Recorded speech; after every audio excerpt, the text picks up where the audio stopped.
So great to be here with you um, in this virtual way and connected on so many other ways as well.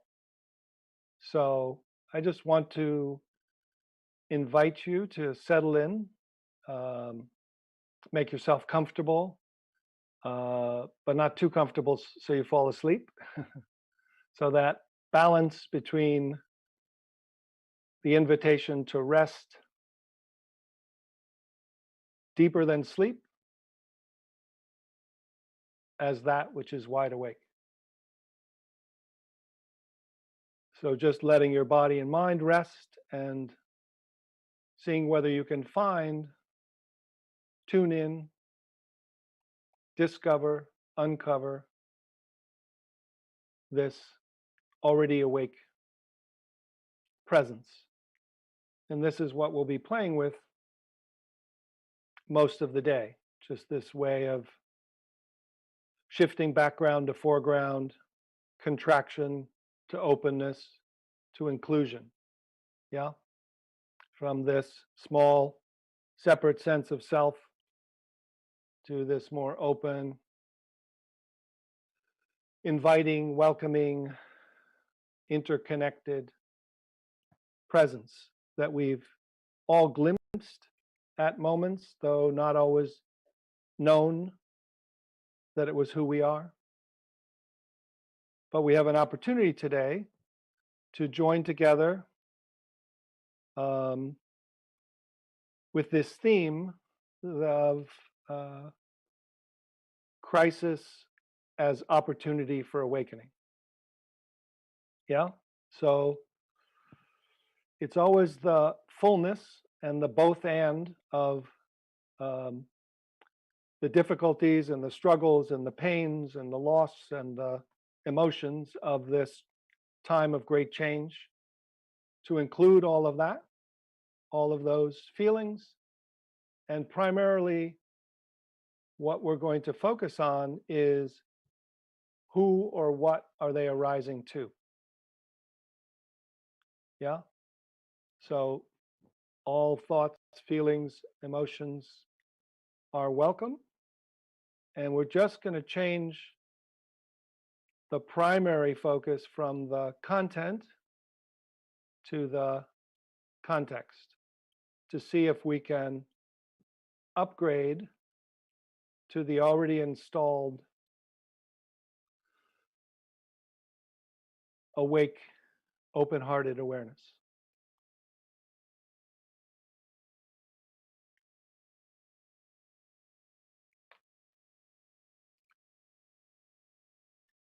So I see my picture there rising. So just wondering if you can notice the approach that's key in this time of change and time of tremendous shift in our culture, in our way of living, this time when we're being asked for the sake of others to shelter in place, um, this time of uncertainty and the unknown, um, whether we can find a way to also find an open-hearted connection at this time when we're socially separated. So just beginning by kind of acknowledging this whole group of people that's gathered together for the purpose of including our whole being and each other for the purpose of awakening. So just in your own way and from your own heart, just acknowledging that you're here, that you are here for yourself, and acknowledging that we're here for others. So from this open-hearted, unconditional, loving presence, just dedicating this day and this time to discover awakening as reducing of suffering by going to its root, and by allowing the flourishing natural qualities of compassion toward others, of feeling this interconnectedness as we settle in to our own particular place, to primarily discover how we're also connected on a subtlest level. So I thought I would start with a poem by Rumi, which many of you, I'm sure, have heard. Some it may be new, but it's called The Guest House. And then we'll go into a series of glimpse practices. So this is The Guest House by Rumi. This being human is a guest house. Every morning, a new arrival, a joy, a depression, a meanness. Some momentary awareness comes as an unexpected visitor. Welcome and entertain them all, even if they're a crowd of sorrows who violently sweep our house empty of its furniture. Still, treat each guest honorably. He may be clearing you out for some new delight. The dark thought, the shame, the malice.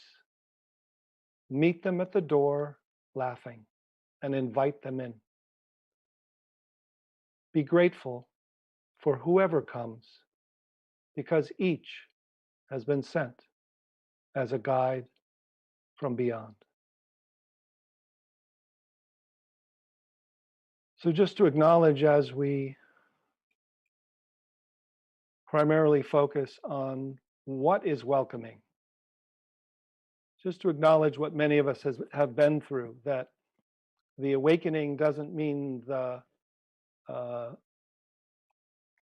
lack of feeling human feelings, that the fullness and sensitivity of being human is part of awakening, that awakening is a full intimacy, living a full, intimate human life. Meaning that there's just a bigger capacity to be with whatever is clearing through, whatever is arising. And it's not about what's arising. So you can't take your spiritual temperature by what's arising. If a meanness arises, it's not about you didn't do it. It arose. It was a conditioned response. It is a first emotion, terror, anger, meanness arises, and then it's what is called the second arrow that we're working with. If then we stay in our little mind, even the best intentioned judge, or you shouldn't be feeling that meanness. So that's what we're going to be working with. We're going to allow all the initial emotions and feelings, pleasant and unpleasant, to arise. And then we're going to play with who or what is it arising to, and what's the relationship from this level of mind and this upgraded sense of self that can be with whatever arises and let ourselves live a fully precious human life. Yeah? So this is meant to be entitled as an advanced retreat. And so what I want to do is kind of dive deeply and assume that there's some familiarity with the approach, but I'll just simply review and then we'll dive in. But first, let's start with some practices to soothe the animal, yeah, to do a calming and opening way of settling in, yeah? So let's have you find a way to sit comfortably. And what we're going to do is just a series of breaths to take us out of that autonomic nervous system, that fight or flight, any of the secondary survival instincts, and bring us into a little more of a here and now calm body mind, so that we can then shift and come home to who we are. So we're going to do some working with the nervous system by breathing. So first series is just simply taking a few 3-part breaths, which means just eyes open or closed. You let your belly fill with air, let your rib cage fill with air, and then breathe up to your collarbone. And as you breathe out, just breathe out a little slower, maybe like through a straw, a little longer, and fully out. And then again, just let your belly naturally fill with air, no strain. Just let your body expand a little bit more. Rib cage to the collarbone, let your body oxygenate and breathe. And then as you breathe out, just a little slower and fully all the way out. And one more time. Breathing in, just without effortful strain, all the way, just allowing more expanse, more space, and then breathing out slowly, easily, fully. And then again, we'll breathe in. And then this time, as you're breathing out, just saying hum or om or home, and feel the vibration.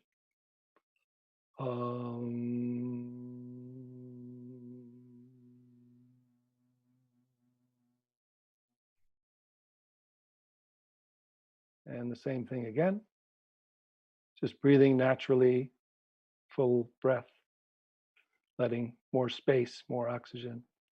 And then again, feeling and making that sound, maybe putting your hand over your heart space this time.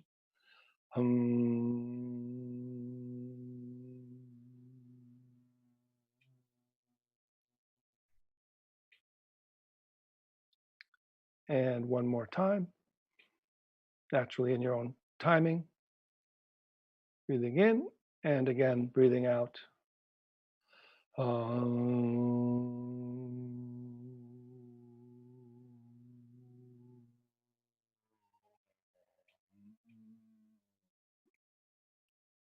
And this time, just natural breath. And as you breathe in, let your eyes raise up a little bit and smile. And as you breathe out, just sigh and relax your body. And again, just a normal breath with your eyes a little raised, looking at the space, and smile. And as you breathe out, sigh and let your body just go. And again, at your own timing and pace, just one more time. Breathing in. Smile and just settle in as if you've arrived after a long, hard, many weeks work of trying to make sense of it and keep it together. And now we're just starting to arrive home in the here and now. Yeah, so just feel that sense of compassion for your body as part of you, not all of you, not the only container, but soothing the body and mind, just like you would a baby or an animal. In fact, when you take one of your hands, usually your non-dominant hand, and kind of put it behind the round of your head, and as if you can both kind of feel like you're supporting it like a baby's head, and feel like you might even be sending it some loving energy, but primarily just feel support, that awareness has your back, that you're feeling support, receiving support, giving support, just comfortable and supported on this, starting from bottom up, from the physical today, coming to the water, and feel some of the flow in the water energy, feeling that vibration energy of the hum, and then notice the space. Yeah, so just naturally notice that space that you're aware of and aware from. Just a little more space to be aware of and aware from. Space within, aware space all around. So just what we're going to primarily focus on today is this new way of feeling support or safety that's been called the ground of being, or same taste, or unity, or emptiness in appearance, or non-dual embodiment, or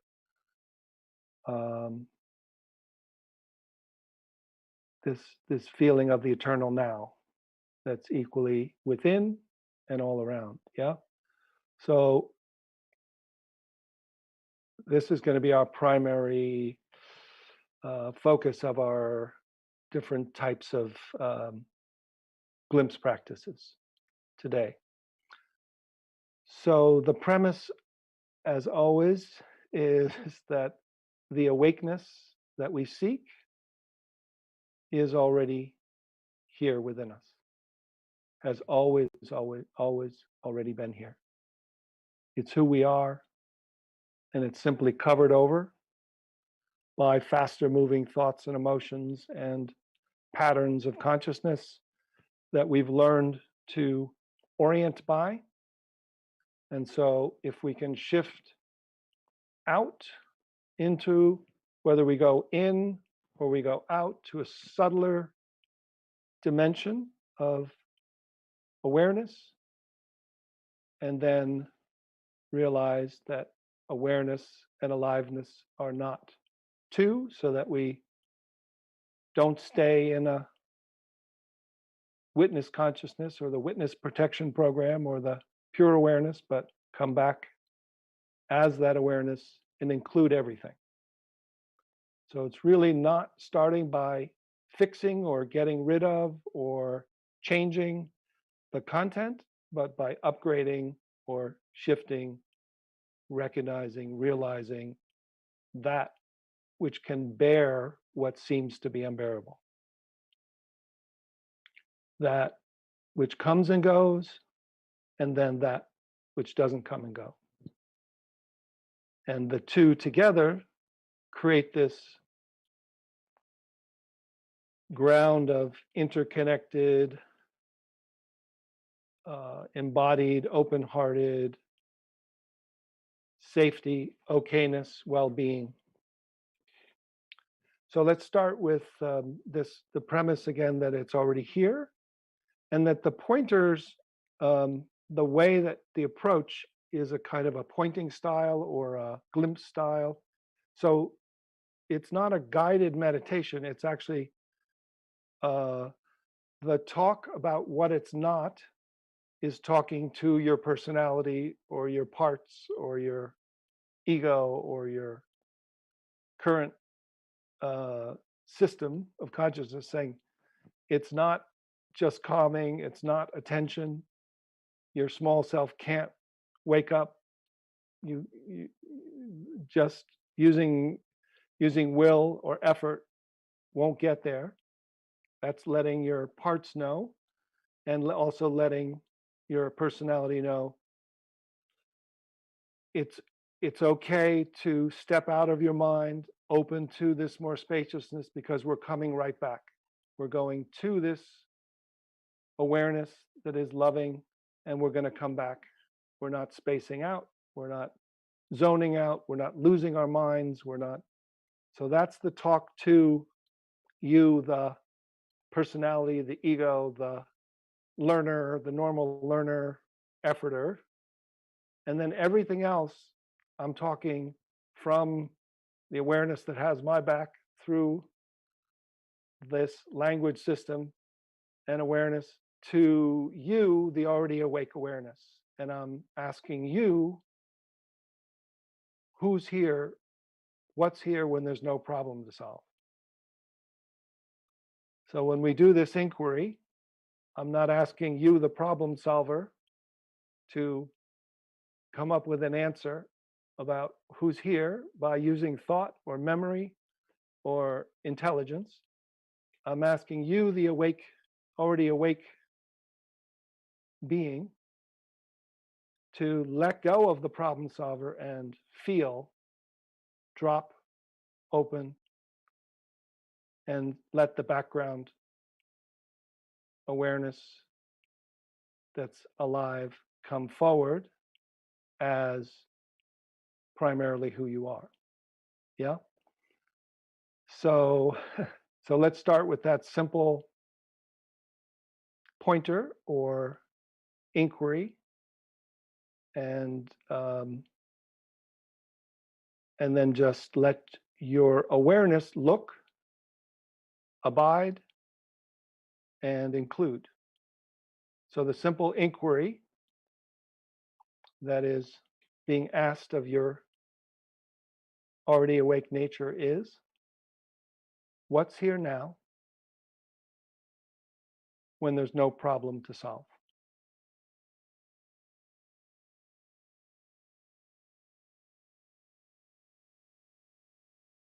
So what's aware when the problem solver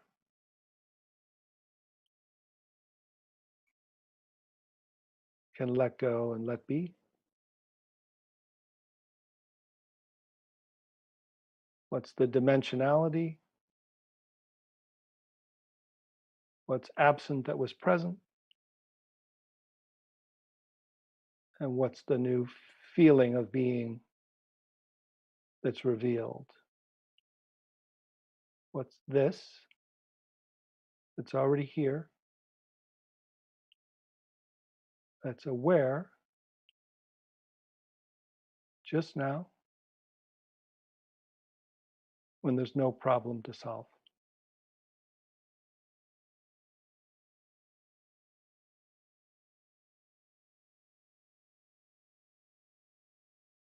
So just not looking to thought to know,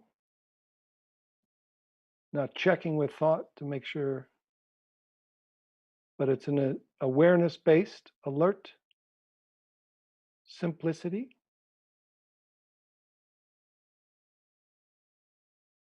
that's embodied equally inside and out, like a continuous intuition that rests without going to sleep, that opens, includes. So what's this? Let your awareness feel,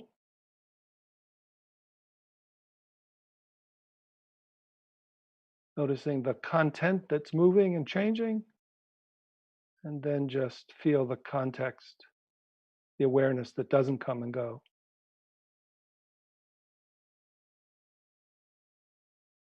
That's where you're aware from. What's this like just now?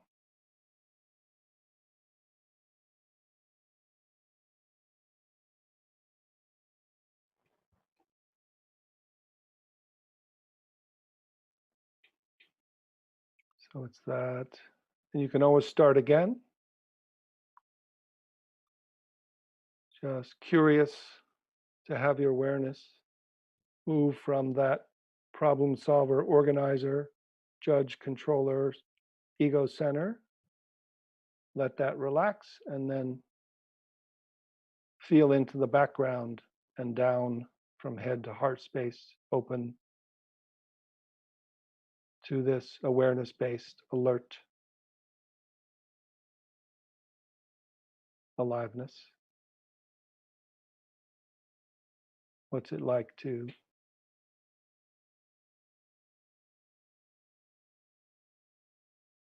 be without going to thought to know? And yet you could move your hand if you wanted to, or you could use thought if you wanted to. But just feel, what is it like to be alert from an invisible, wordless, spacious and pervasive being. Anybody want to say a sentence or a word or so? We could have a couple reports.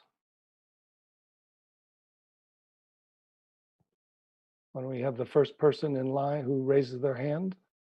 Glenn will unmute you and just share from it. So the key is recognition means you're aware of what's here. Realization means you're aware from here. Oh, I am the awareness. Oh, I'm aware of the awareness that's non-thought based. Oh, I am aware from and as the awareness.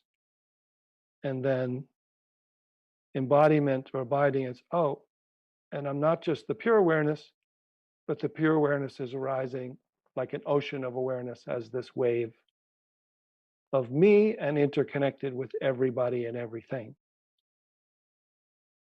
So it's untying this knot and then untying the knot of pure awareness and then beginning to speak from here, not that the words matter, but just saying anything really. So shall we have a hand report from someone? Hi, can you hear me, Loch? Yes. Hi, it's Patrick. How are you? Hey, Patrick, how you doing? Good, good.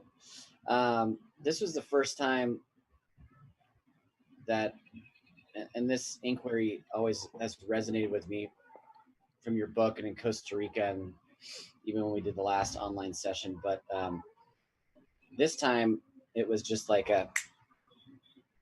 typically I sort of gradually step into the awake awareness, and this time it was like an elevator drop from my head to my heart space. Yeah. And I almost had this, not literal, but this sort of like sonic boom out into spaciousness. Mm-hmm. As goofy as that, even me hearing me say that, it sounds. But it actually also triggered a little panic. Yep. Good. Because I sort of went out in my everyday mind, sort of tried to grab on for a second. Yeah. To sort of go like, whoa, like this is new. This isn't. It's starting to safeguard it. But then I just continued to go out and let it go and live with that poem that you started with all the different house guests, and just embraced it. And it's just terrific. So great. Yeah. Thank you. Yeah, thanks, Patrick. Yeah, that so that again, this map of the territory is not that complex, but each marker is important. So the unhooking and the dropping and the opening, and then the current system one, thought-based, part-based, subpersonality-based, is a protective system that's trying to be safe and doesn't know the next system. So when you drop and then open, it's like it will pull back as if, what's that? Something's dangerous, like don't do that, So it will try with good intentions to keep you contracted and take you back into a mentally safe, emotionally contracted place to do the best you can. And so acknowledging that and thanking those parts and letting them know that you're just doing it for 3 seconds to 3 minutes and you're coming back. And when you come back, check it out and see whether the love and the support and the resource is what this part wants for you. It wants safety, it wants love, but it thinks stay contracted, stay safe, stay small, stay smart, you know, be quick, learn, read some spiritual books, you know, do some psychological work. So um, so noticing that, and either within that say, okay, I feel that, and let me just keep going, and then come back, and then check in with that part, with that aspect of yourself, that klesha or that skanda they call it, or mind object or part of you or subpersonality, that this is one of the key foundations we're going to work with today in terms of the advanced movement from recognition to realization to abiding. So that's what we're going to work with today, is that when you work with mindfulness in its first deliberate form, you notice thoughts, feelings, and sensations coming and going. But when you go into the open-eyed, awake consciousness and walk around during the day, it isn't so much about stories or thoughts or feelings. It's literally thoughts, feelings, sensations, and memories that form a little you that tries to sit in the center of the self and be you and act like you. So once you go beyond the small self to the big self, then you're going to deal with parts that keep trying to be you and take you back to, for good reasons according to their view. And so you have to begin to work with them, be aware of them, send them love, find a way to include and unburden these parts that will can, even in meditators, kind of create a meditative identity, or why I think a lot of people who have initial awakening end up acting out, is because they get taken over by that part of them that isn't seen by the bigger sense of self. So to notice from the beginning, there are parts that's the premise. Awakeness is here, but there's a system one that's not only thought-based, thoughts, feelings, sensations, but small self-based identities that need to be included, and that they have awakeness in them, but they're very much needing to be seen and unburdened. So that's great to bring that up right from the beginning, and we'll get to that toward the end of the day a little bit more. So we have someone else who would like to report. Hi. Hey.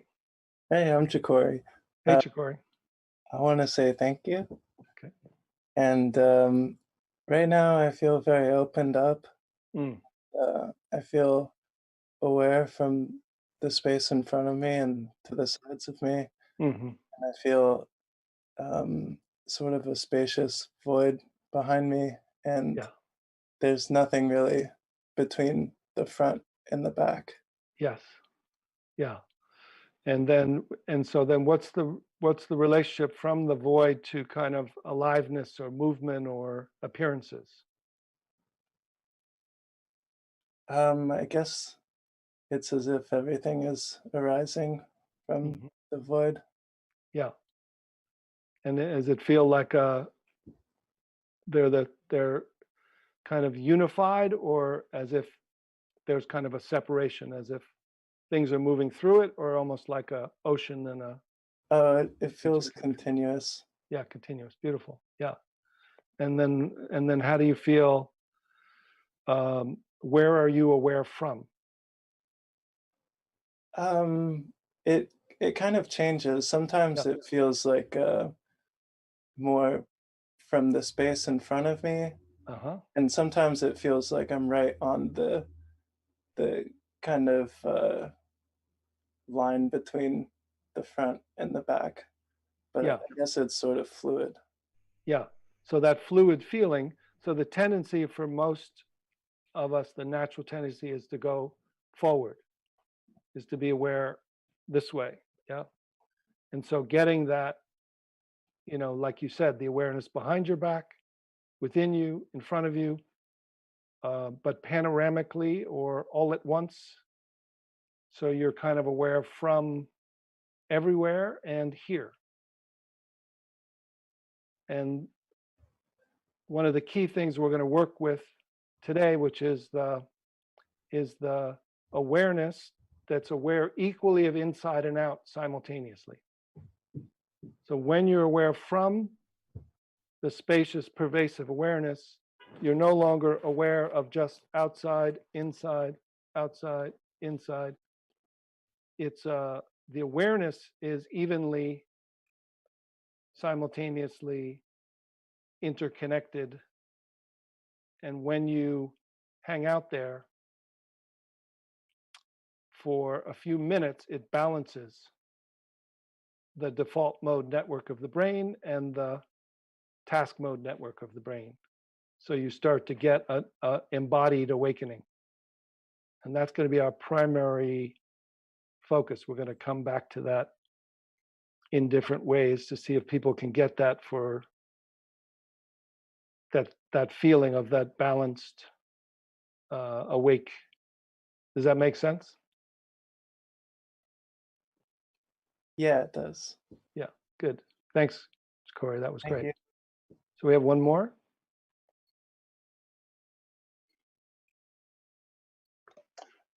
Hey, Loch. Nice to see you again. Hey. Jack Sokol. Hey, Jack. Hey. Yeah, it's a little difficult today, but I feel like kind of like if you were an onion and you got dropped in a slow cooked stew or something, and then you just started to kind of meld into all of it. Mm-hmm. So there's a like, yeah, I'm melting, but as long as it's a tasty stew. Yeah, it's a very tasty stew. Okay. But it's unending yes. process. It's infinite. Yeah. It's and infinite, then just eternal. So the key is, can we find the stew view? the view from the pot. The stew view, rather than if you're the melting I'm not going to say Dorothy and the witch of the Wizard of Oz, but when you think you're melting, or some people when they experience spaciousness for the first time, they say, oh, I'm falling through space. And because it's still like a little holding on to a little you that is a little, so it's just letting go into the stew. And then when you have the stew view, there's still you. You're the wave. You become the wave. You've melted into that, which is arising as a unique human being, but you're a tasty. And there's these shocks that are happening, sort of Kundalini shocks, like kind of that was fake, but kind of that's jerkiness will happen. Yeah, that's right. So similar to what was said before about the part that gets scared, it's like our body has tried to be safe from system one by contracting energy on different levels, muscles, nervous system, Kundalini, whatever. And when you let go, it kind of offloads or liberates slowly or quickly. So you either thaw out, or you can kind of get these releases, and just to know that they can be natural. And so to find that which can be with them as a support is the stew view. So thanks, Jack. Created a new term. We had ocean and wave, but now we have the stew view of delicious focus. Yeah. Okay, so let's do another couple little glimpses. So yeah, so we have a little of the territory that we're going to work with today, which is this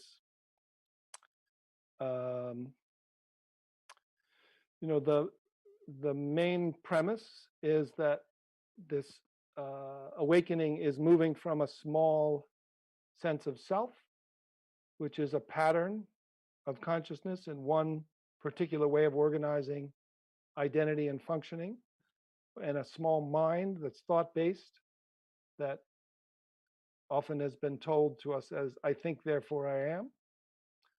And what we're doing is simply using our already awake consciousness to drop or open into this awareness-based, more open and embracing dimension of consciousness, which includes this human body and personality, but isn't centered there, isn't ego-centered. It has an ego function, but is the ego semi-retired from being ego identity. It's let go, it's just functioning, so your memory's available, but we're dropping from head to heart space, opening to this spacious and pervasive, interconnected, already online perspective, and then including everything from this which has greater capacity. So in some ways it's untying of knots so that the natural nature of mind or true nature is just self-sustaining and revealing. So it's not creating altered state. In fact, we're living from an altered state. So we're dehypnotizing from the trance of the ego to this already awake consciousness. And in some ways we do it, it's done to not do it gradually or just deconstruct, but immediately go to the fullness of the awakening, because it avoids a lot of the traps and pitfalls, and is then can bear, some of the deeper kind of detoxing parts or self-liberating energies from this intelligence. So what we're going to do today is first work with, we'll do drop by dropping and opening, and then being aware not from this point of view, which watches your breath and does a kind of mindfulness meditation from a meditator, but opening to this field of awareness, that when we're aware of it, it's equally inside and out, and it's the inseparable pair of awareness and appearance. So there's a field, and when we're aware equally from this field, which is simultaneously outside and inside, what it does is it gives us this instead of being sectioned out to external, internal, which is our default mode network, which goes inside, and then our task mode, which goes outside, it balances, and there's a feeling of embodied awakening, and a kind of a stability, like a samadhi that is open-eyed and can walk around with a more open heart. And its main quality is okayness or safety. So it's often called ground of being.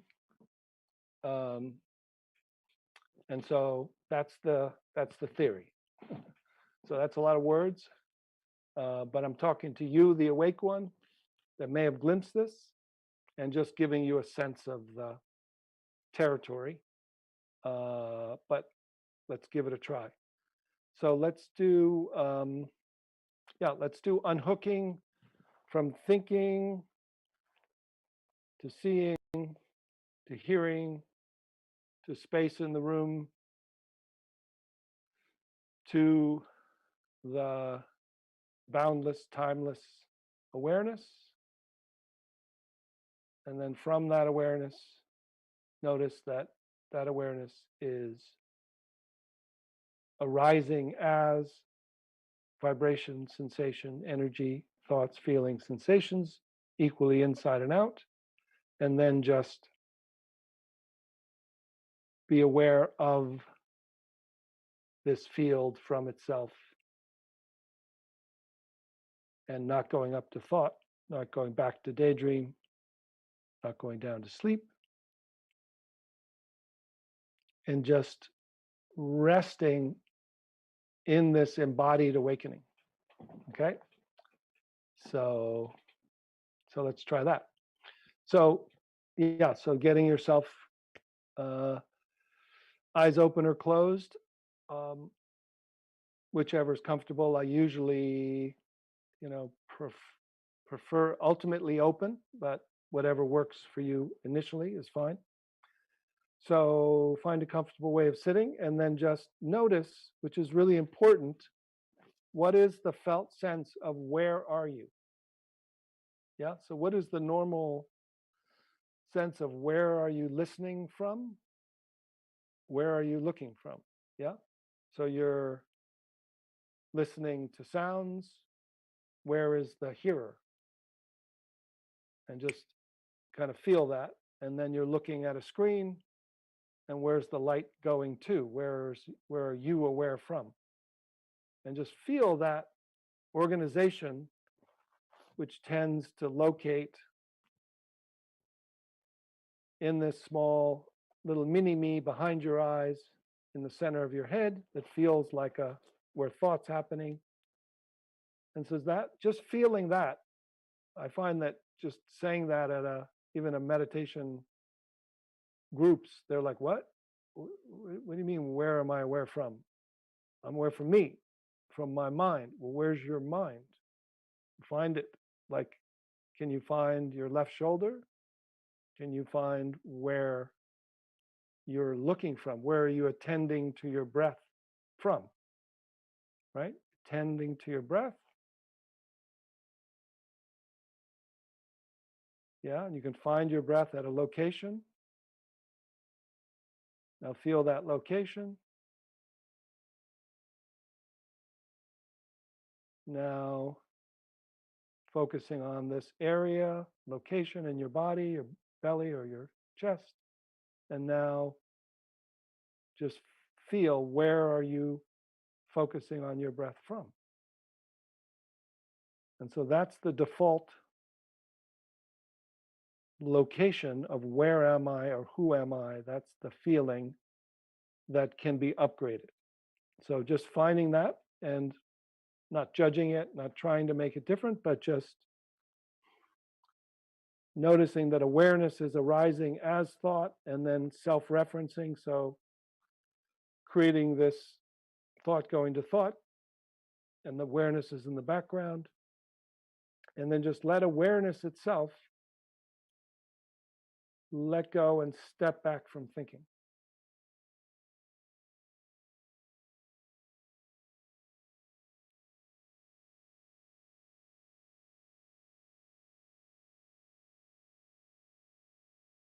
Just notice that awareness mingling with space.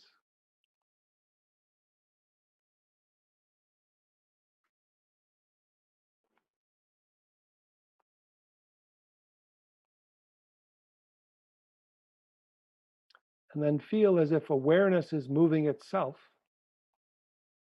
without a doer. So let awareness join, instead of thinking, let it join with seeing. So awareness and seeing, just seeing. So just feel that ability for awareness to move, of awareness to identify with a different sense.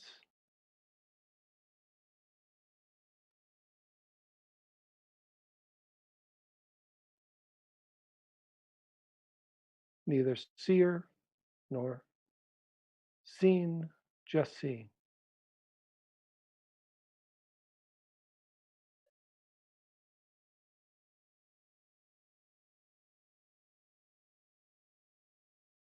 And then feel as if awareness, again, can unhook and move itself without an effort from you. Let awareness move from being identified with seeing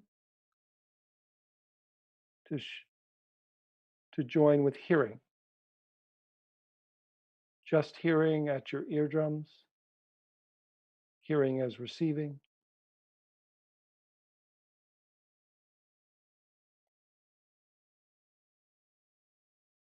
Not focused on what you're hearing or location of who's hearing, just hearing.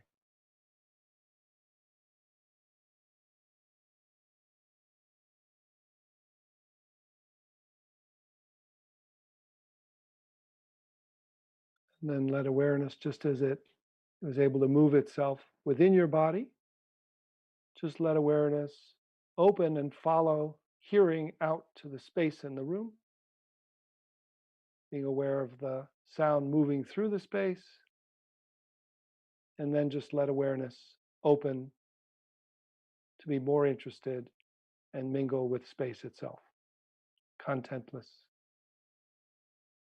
space.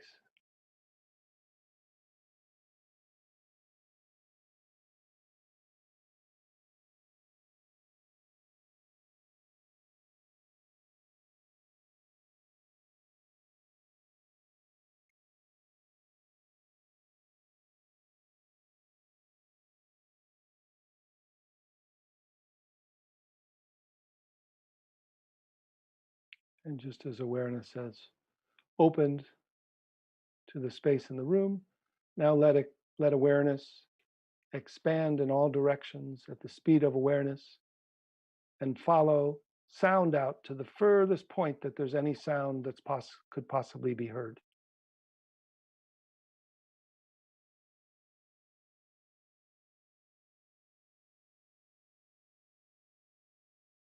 And then go a little beyond sensation. And if there's any boundary that forms, just let awareness look into that and open as that dissolves, and open to the boundless, timeless,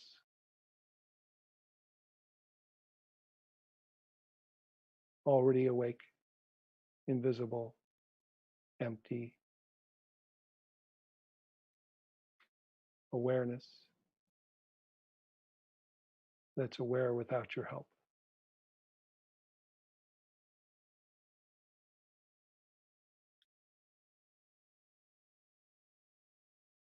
And just let go just a little bit more completely into that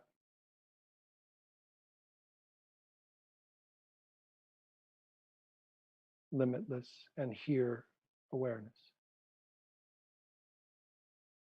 It's equally outside and within, like a field of awareness in all directions, spacious and pervasive, changeless.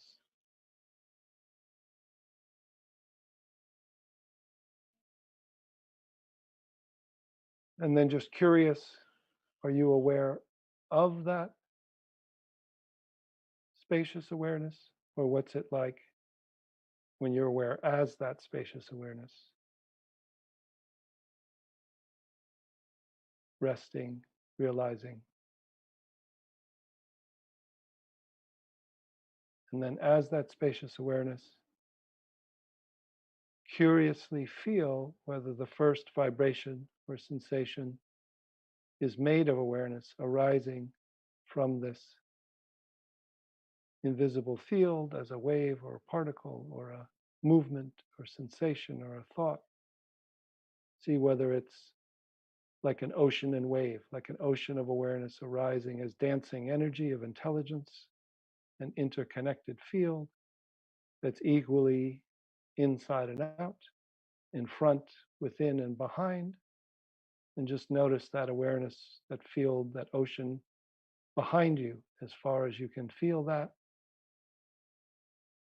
And then feel that ocean of awareness, aliveness, inseparable pair of emptiness and form arising as the wave of your body and looking out of the eyes of your heart.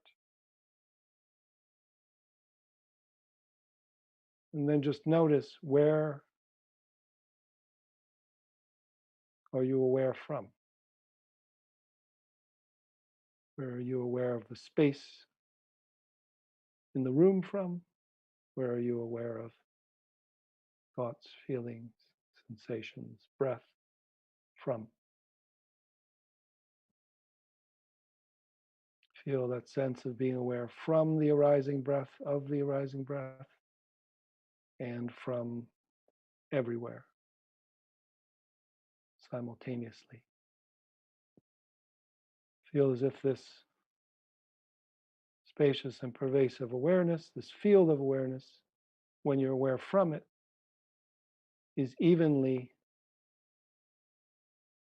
aware of inside and outside, of behind and within and in front, without needing to create a point of view, without needing to divide outside and inside, but just like a panoramic all at onceness. Feel this sense of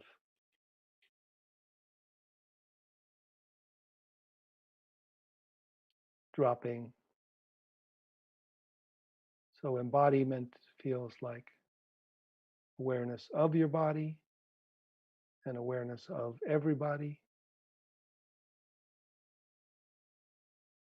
And just resting deep, equally outside and within, here and now. And what's it like when you don't have to go to thought to be alert? You don't have to do to be. So just being,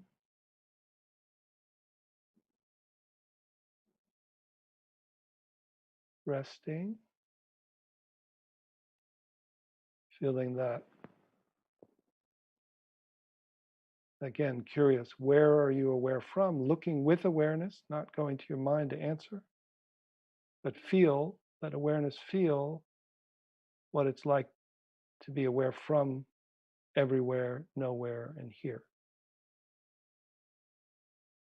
And then just stay home.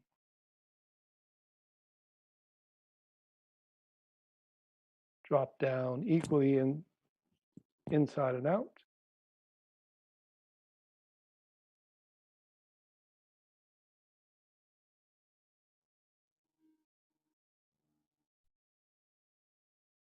And you may be bouncing back to a point of view.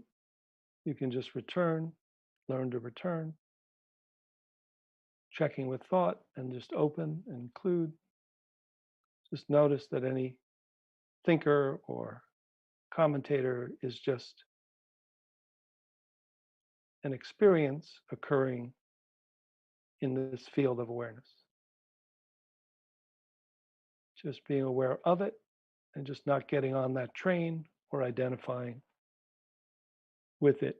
If some part of you starts to speak, just welcoming it and noticing it's a part or has a point of view or an emotion, just feeling what's it like to be equally embracing, welcoming in this guest house, which is not just your body, but the guest house is the world and the universe, and very much here. So just staying a little bit longer with the intentionality of awareness instead of the doer. So just a little intentional exercise that is just feeling almost like awareness is holding the balloon of local awareness from popping back up to thought. Just feel almost like there's an evenness and but that the here-ness doesn't have to form a small self. It can stay in this open-hearted. Just stay, and just doing this with the intentionality of awareness, and then let go and let be. Notice the self-sustaining, self-liberating evenness. Feel the panoramic all-at-onceness, unity,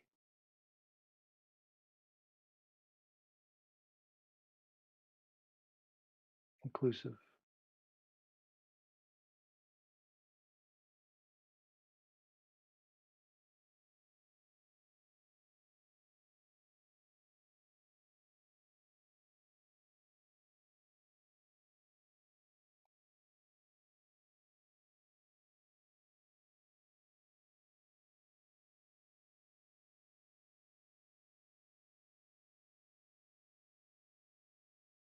So just staying home, open, down, back, all around, inclusive. It's not going up to that moving mind, which goes out and then goes back to daydream. Just embracing, letting, even if that mind is doing that, you can be aware of a mind going out and going in from this open-hearted field of awareness that's equally outside and within, while the mind, small mind, may be still doing its alternating.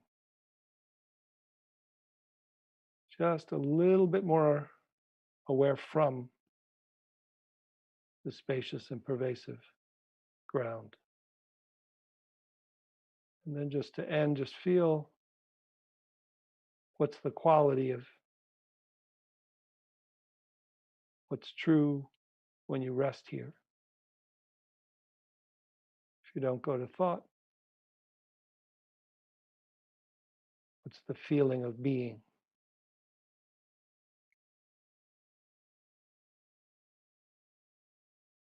What's the view?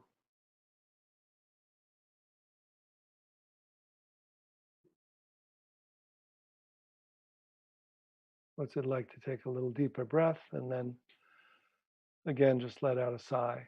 Ah.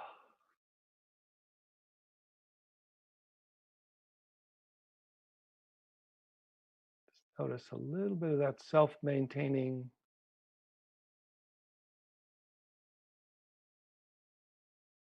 rest.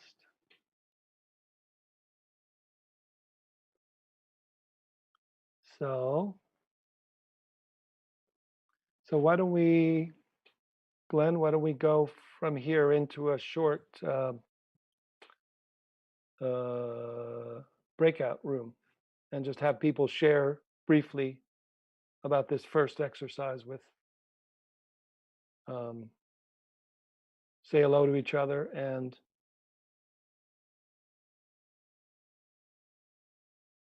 just share a little bit from here, yeah?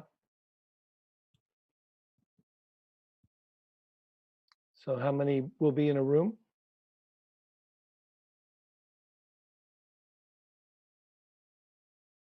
Okay. All right, so why don't we take 20 minutes, 5 minutes each.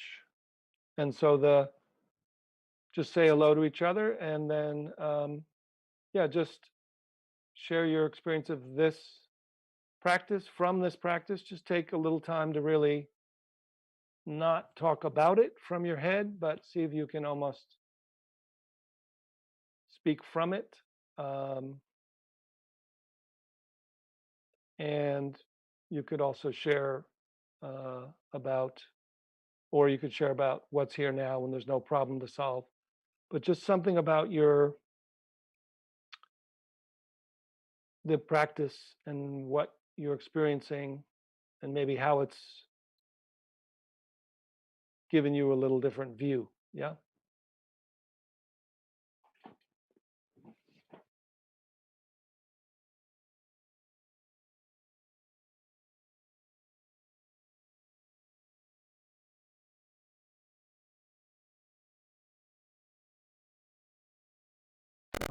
Okay.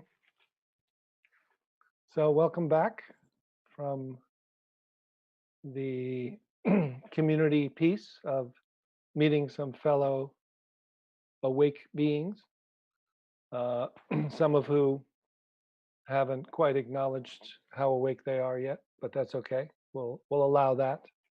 But I know that we're all essentially this, and it takes a little encouragement and support, which is part of why I get people to talk together, is to show that many of you that I know are reporting to me that this time has been an amazing opportunity because of the stay-at-home has led to a kind of natural commitment to glimpse every day, to meditate, to marinate, to to put in a little extra consistency to this awakening. And the results that I've heard from those who have reported to me are amazing. So just to encourage, there's a learning curve, and then small glimpses many times each day. So even once or twice, 1 minute to 10 minutes. You could do a sitting meditation or marination in the beginning of the day, or do a kind of transition from sleep to glimpsing while you're in bed even, which is a great practice. And then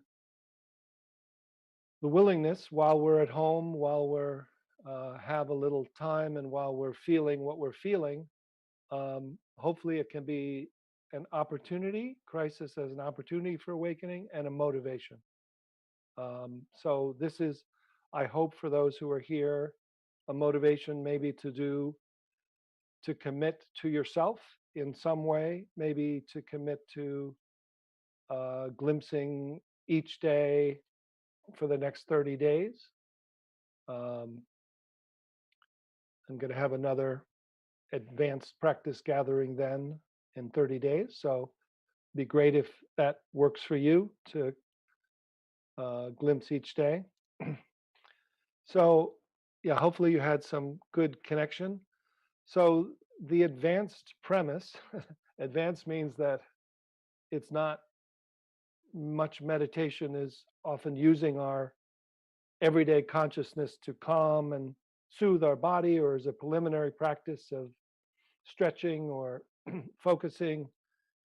So the advanced premise here is that not only is the awakeness that you're seeking already here, but that it has intentionality, and you can immediately have the awareness move itself. Yeah, so it may not feel that way, but this is, this is one of the keys to shifting of identity, is when awareness moves from thinking to seeing to hearing. It could feel like you're moving your attention from the screen to an object in the room to another object to your body. But if you start to feel that as it moves through your body and as it moves into space and becomes aware from this field of awareness, that it's no longer operating from a thought-based small mini me, that somehow there's been an unhooking or a shifting or a upgrading or a new view from a new you. And how that happens, you can't, so awakeness is already here. It has intentionality, means you can operate from it and learn to operate from it. And you can't check back with your mind to confirm that you're doing it. So as soon as you go back to your mind for a second opinion, you are back in your mind in operating system 1. So this becomes one of the key ways to feel this new knowing, which is both prior to thought, can use thought, and is beyond thought, in that it's thought is poured into it like programs in a computer that are available, but the operating system is this wisdom mind or this awareness-based, open-hearted, continuous intuition, whatever, flow consciousness, which is optimal mind, optimal functioning.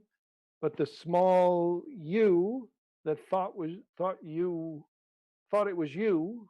I mean, it's not even that you think you're that small you. It's that small you thinks it's you. So that's the problem.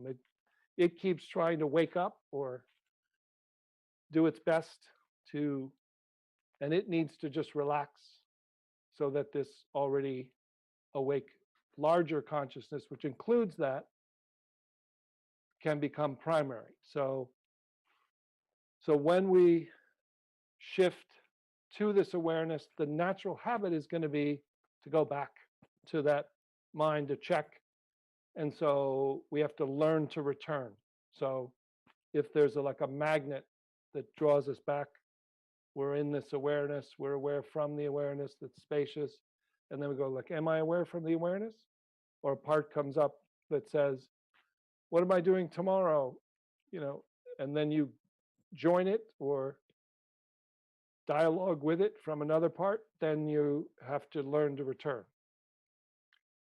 And that's the key, is that what's unhooking, what's moving is not a mindful witness. It's not your attention. It's not a doer. It's not a thinker. It's not an efforter. It's not a mental construction. It's an awareness itself. So it's like learning a new type of knowing. So one of the best metaphors, I think, is, though most of us don't remember it that well, is learning how to read.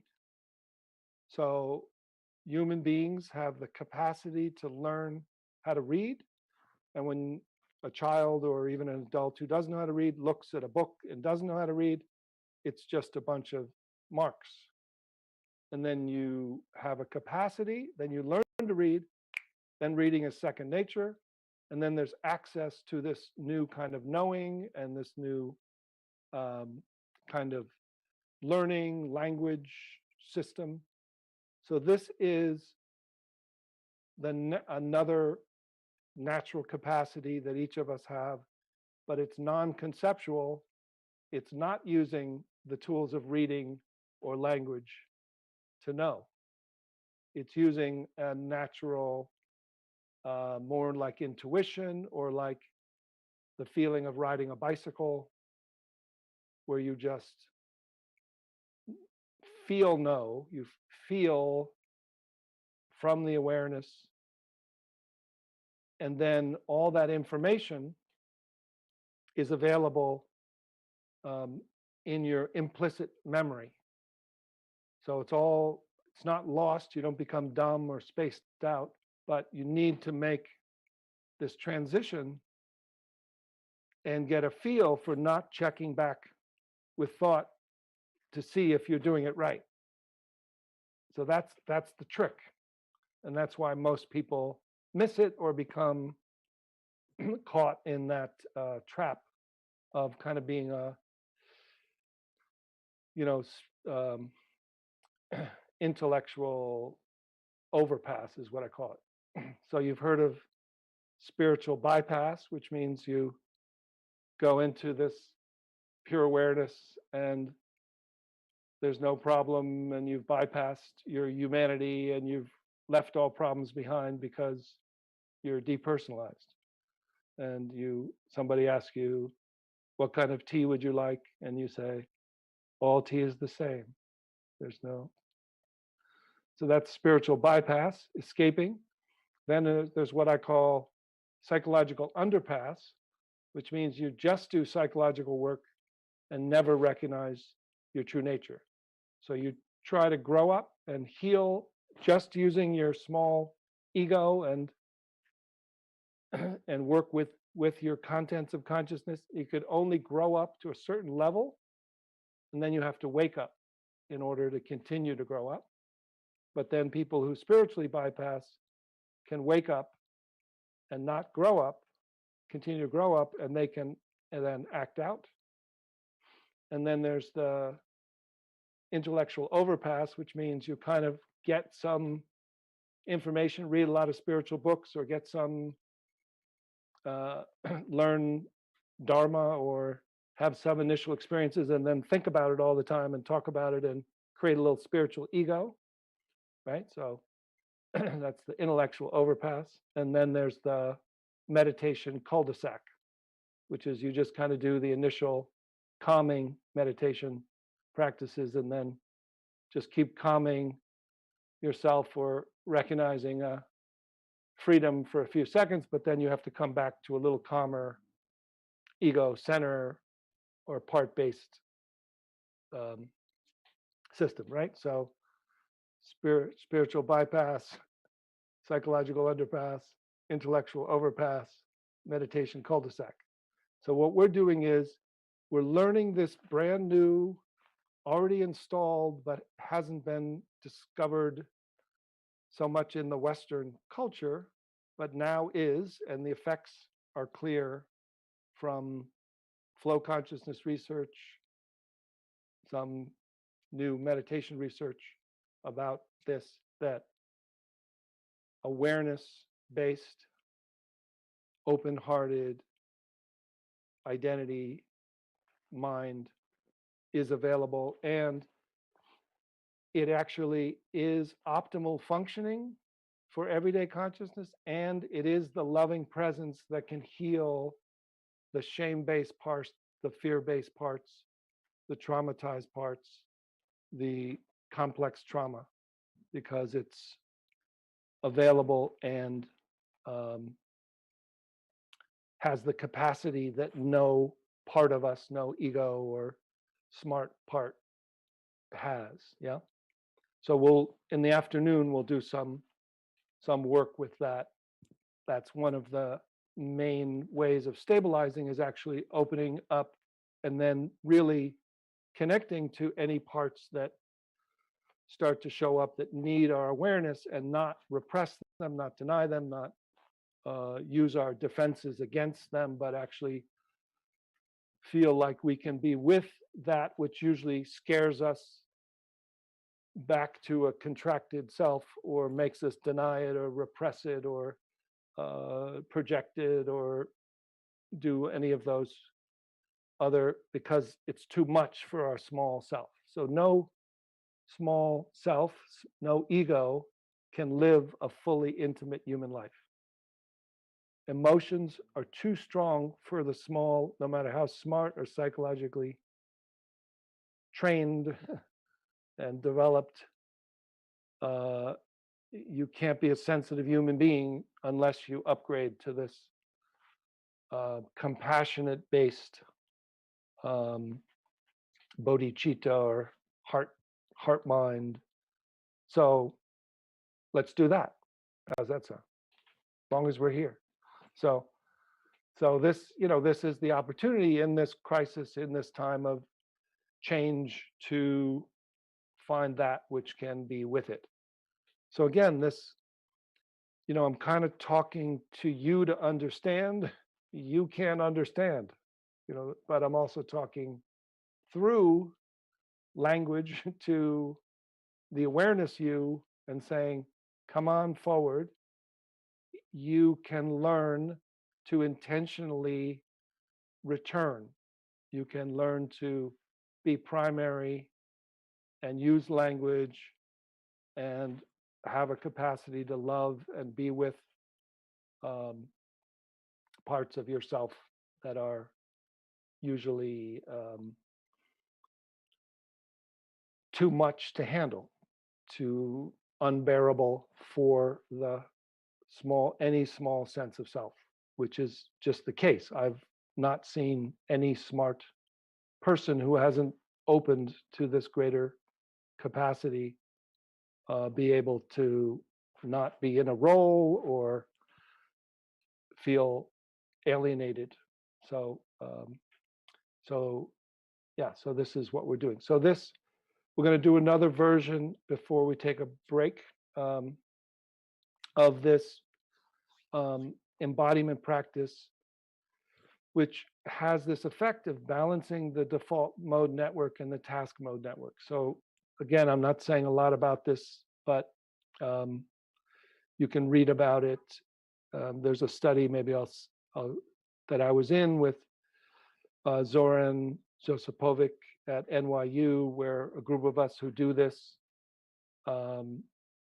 embodied Mahamudra style non-dual practice, embodied non-dual practice, we're aware from inside and out. And the tendency why we get distracted, so even if we're in a calm state, then we get distracted, is because, or you watch your breath and your mind wanders.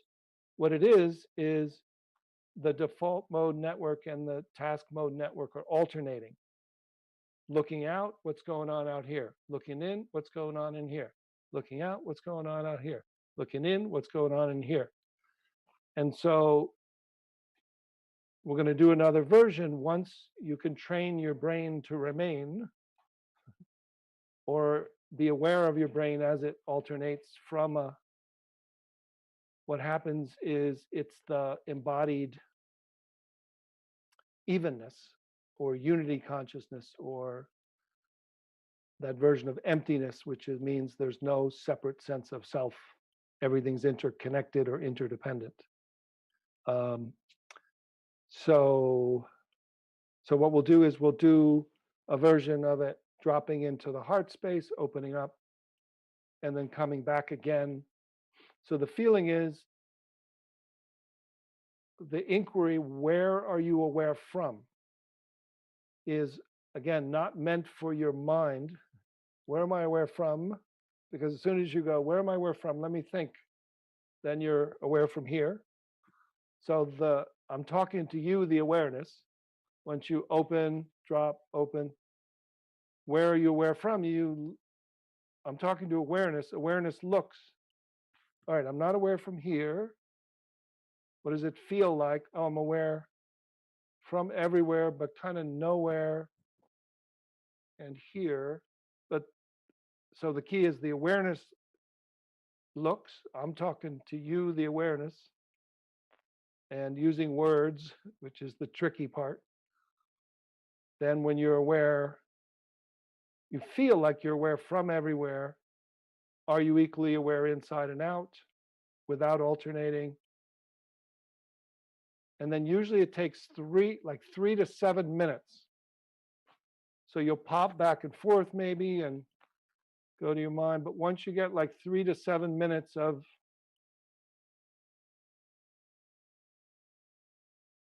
be pretty much evenly aware from outside and within, as if there's neither outside nor within, both outside and within,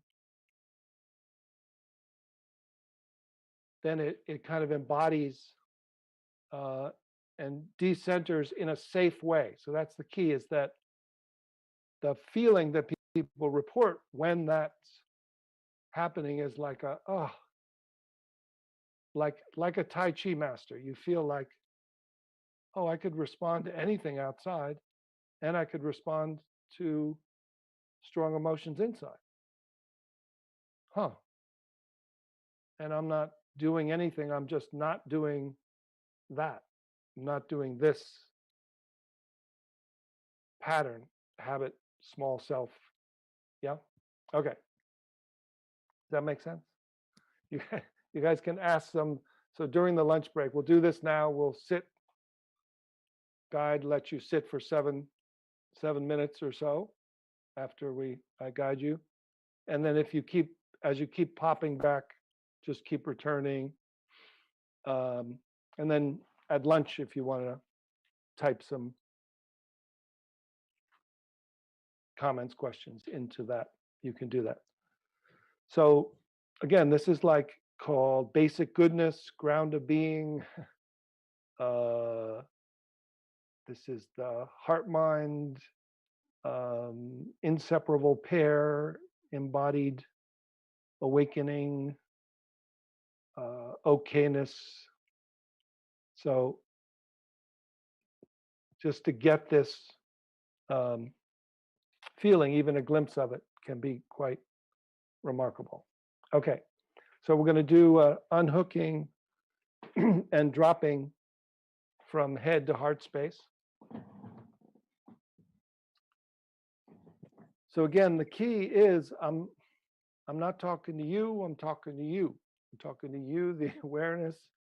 And it's not always clear that awareness is unhooking and decentering and feeling your jaw from your jaw, your throat from your throat, your body from within your body. But once you get in your body, it's not clear that you're moving it, but it starts to become clear, oh, I'm not aware from here. What I'm aware of and where I'm aware from feel like they're in the same place, so that it decenters this habit pattern of small self, small mind, feels a real embodiment, which means that you literally feel your body from within your body and all around your body, interconnected with everybody eventually, but just to feel your body from within and then drop kind of below and behind your emotional heart into this heart space, which then you can be aware of your emotional heart from, but to distinguish it, and then go deep within, which will open up, and then be aware from this multi-dimensional heart, this universal heart, open-hearted awareness. Yeah, so let's try that. So here we go. So yeah, just again, eyes open or closed. And just starting again with a sense of ordinary consciousness, if you can do that. If you're already not doing that, that's okay. But just kind of feel that little looker, this hearer, this thinker. I think, therefore I am going to try to do this right. Oh yeah, how do you do it? I don't know. Oh, that's right, I can't do it. Okay, well then don't do it. What should I do instead? I'm not sure. So whatever that is, thank that part of you for all its hard work, and let it know that it can relax and just enjoy the ride. And then feel as if this field of awareness that arises as this aliveness is arising as thought, is arising as a thinker. And so feel as if awareness can separate, unhook, and step out.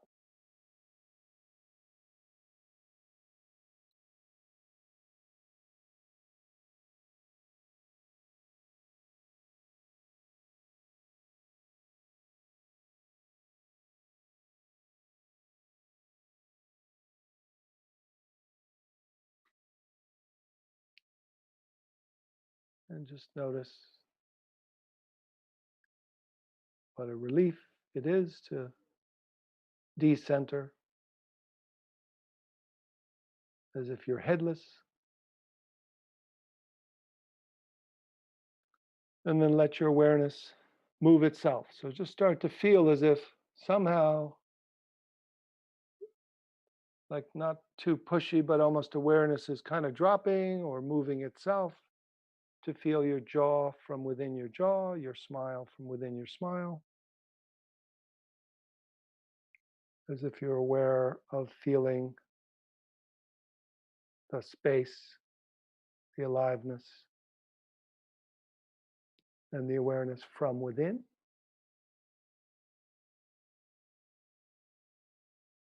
And then feel as if awareness moves itself down into your throat, to your neck.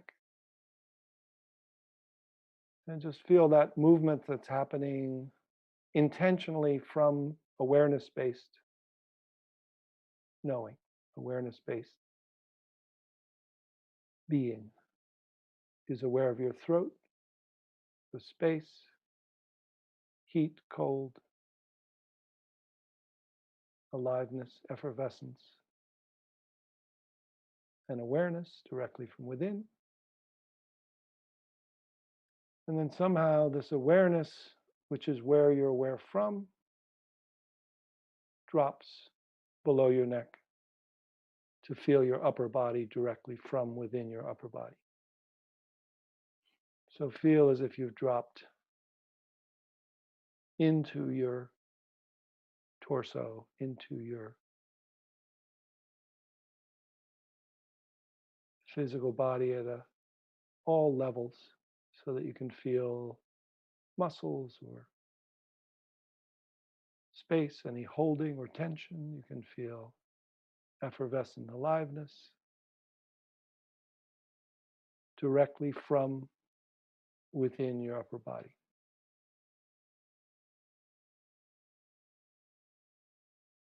So just notice that you don't have to go up to thought to know whether you're feeling this. Just check and notice that you're not stretching attention down from your head center, that literally the subject and object, the knower, the knowing and the known are happening from the same location. And then feel as if this awake awareness that is you, that is another dimension and capacity of you, can move back, drop down until you find this heart space, this heart door, heart mind, open, centerless center, deep within, and let awareness drop into this space, into the space within the atoms, into this awareness-based intelligence, or like a living stream.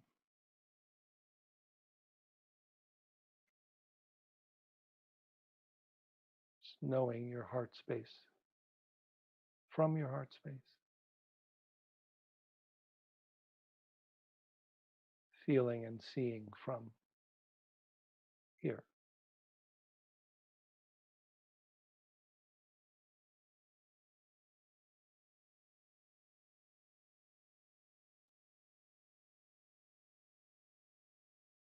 What's it like to not go up to thought? To be and know.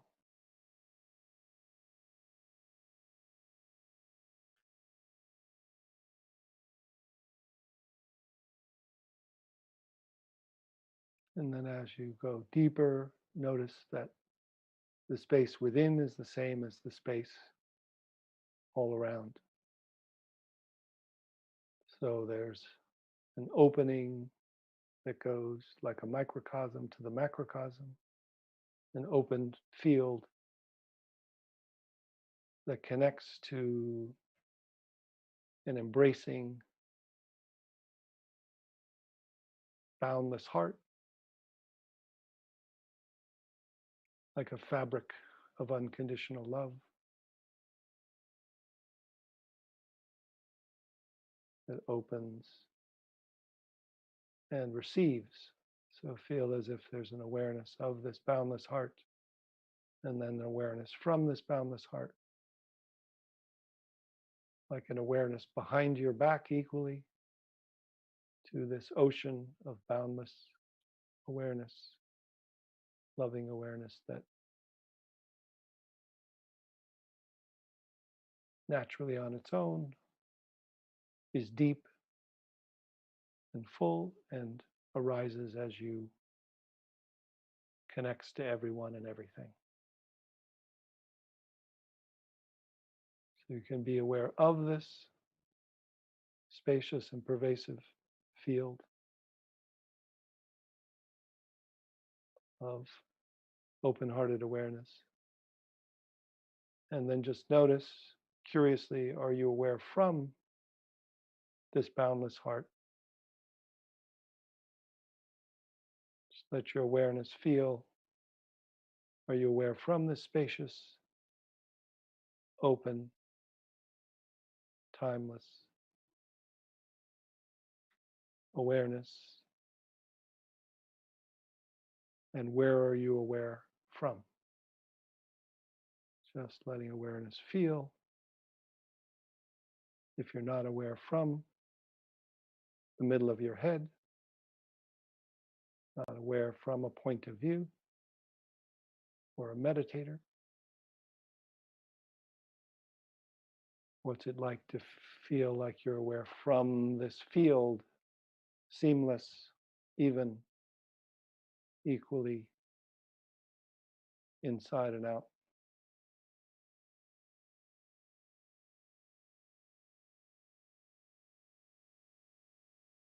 And just get that feeling of this multidimensional, all at onceness, panoramic, microcosm, macrocosm, embraced, embracing,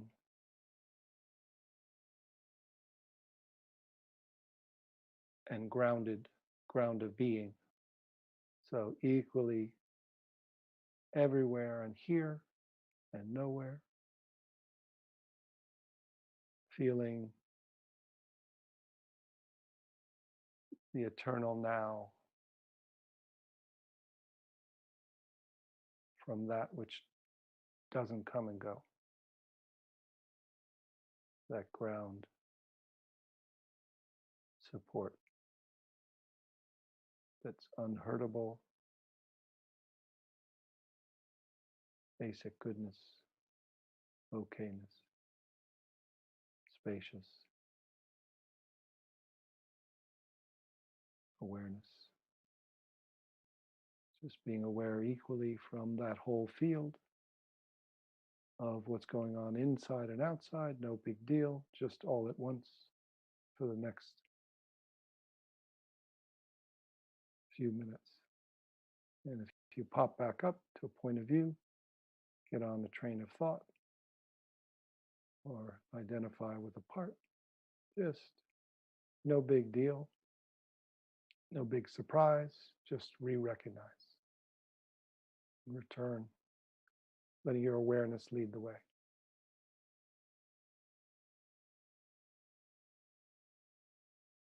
If you need some intentional support, if you keep popping up, you can use a little intentionality of awareness, intentionally holding the balloon of local awareness in the ocean of awareness, gently.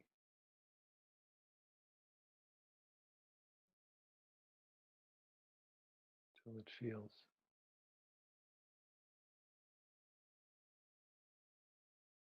self-sustaining.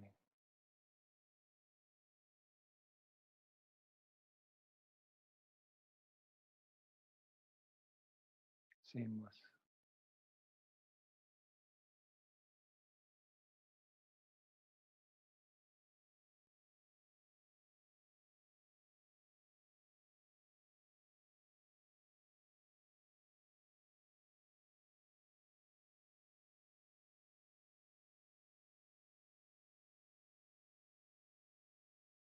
You're just, awareness is aware of that awareness that's aware of everything by itself.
I was curious when or if you get on the train of thought or daydream, just opening back local awareness to the non-local, spacious, pervasive awareness that welcomes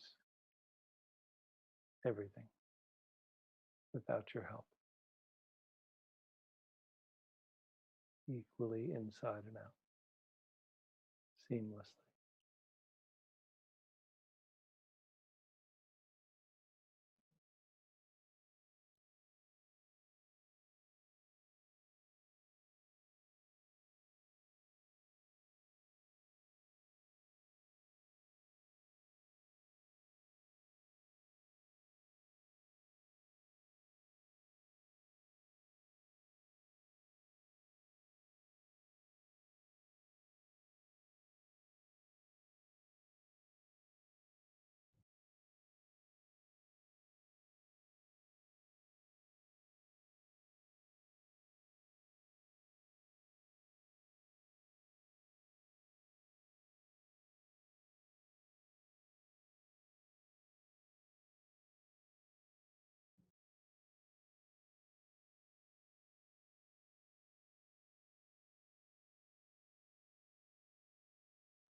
So just for one more minute, just let go and let be.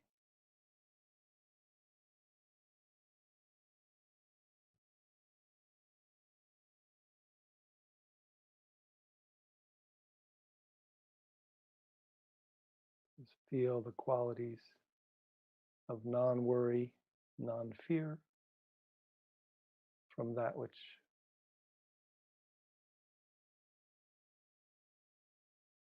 doesn't come and go, that can be with any of those feelings.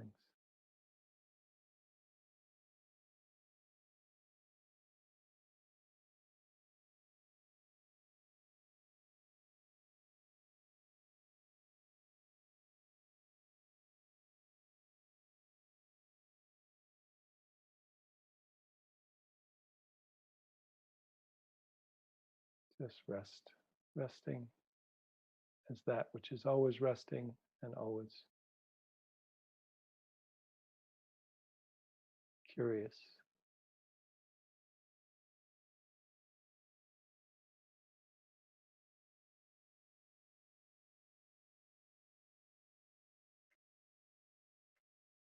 So just staying here and in this balanced unity consciousness, even as you shift your body or listen, or maybe even just take a look around the room, maybe turn your head.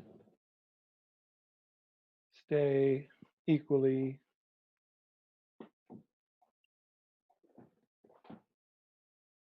open as your body turns. Feel as if you're looking through the eyes of the heart in this kind of unified, interconnected field, and then let your body stretch whatever way it likes. Maybe stand up if you like, and just kind of follow, stay home in this kind of chi field. So the awareness is equally inside and out, the energy is equally inside and out. So just feel as if you might even feel some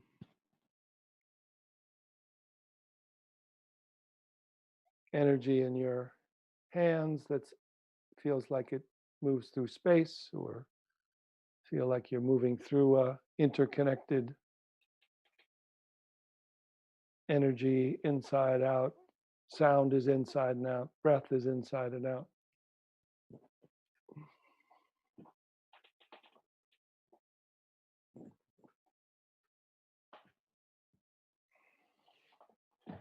So yeah, just staying dropped again, almost like your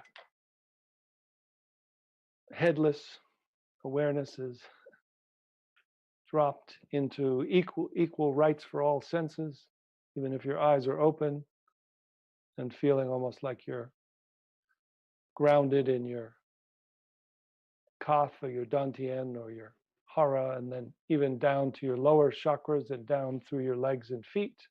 So your whole lower body is supported and alive, and feel like your heart mind is alive. So anybody like to report or comment? I'll let Glenn choose the next one up.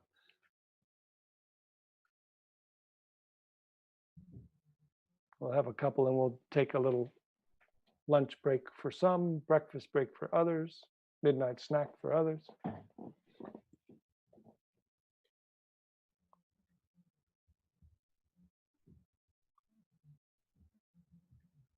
Am I muted? Yes. Sorry. Okay. So I think this is probably the first time there's been a difference between what is emotional heart versus heart mind, Yeah, versus physical heart. Like yeah, they're all kind of in the same space, yeah. but They're touching. you kind of, it's kind of like moving around between them. Yeah. Yeah. Beautiful. And so what was the sense of that heart mind as it became kind of distinct? Kind of like it's just sort of like balancing between everything, kind of. Yeah. Like, and they kind of shift. Sometimes the one kind of gets a little stronger, and then it just kind of like settles out again. Yeah. If you don't go, oh no, and like go back up, That's up right. to your head. Yeah. That's right. If you don't go up to your head or defend against it or get caught in the emotional heart, and then it shakes your body. It sends adrenaline and cortisol, and then your whole body seems to be involved, because thought and emotion kind of capture it. So looking from the heart mind. I've been through that 1,000 times. I know all about that. Yeah. But this is more what the idea is trying to build. Yeah, beautiful. Yeah, to open through that door and then to find that greater capacity and support so that even when the emotion is moving through, it's moving through to you that's loving and has more space and more, doesn't have to defend or contract or identify or judge. So it can have the feeling and the emotion in the ocean, right? Right. It's me, but it's not me. Yes, that's it. Yeah. So not denying it, not repressing it, but not identifying or let it be overwhelming only or primary. Yeah. Beautiful. Thank you so much. Let me know how it goes. So should we have another report?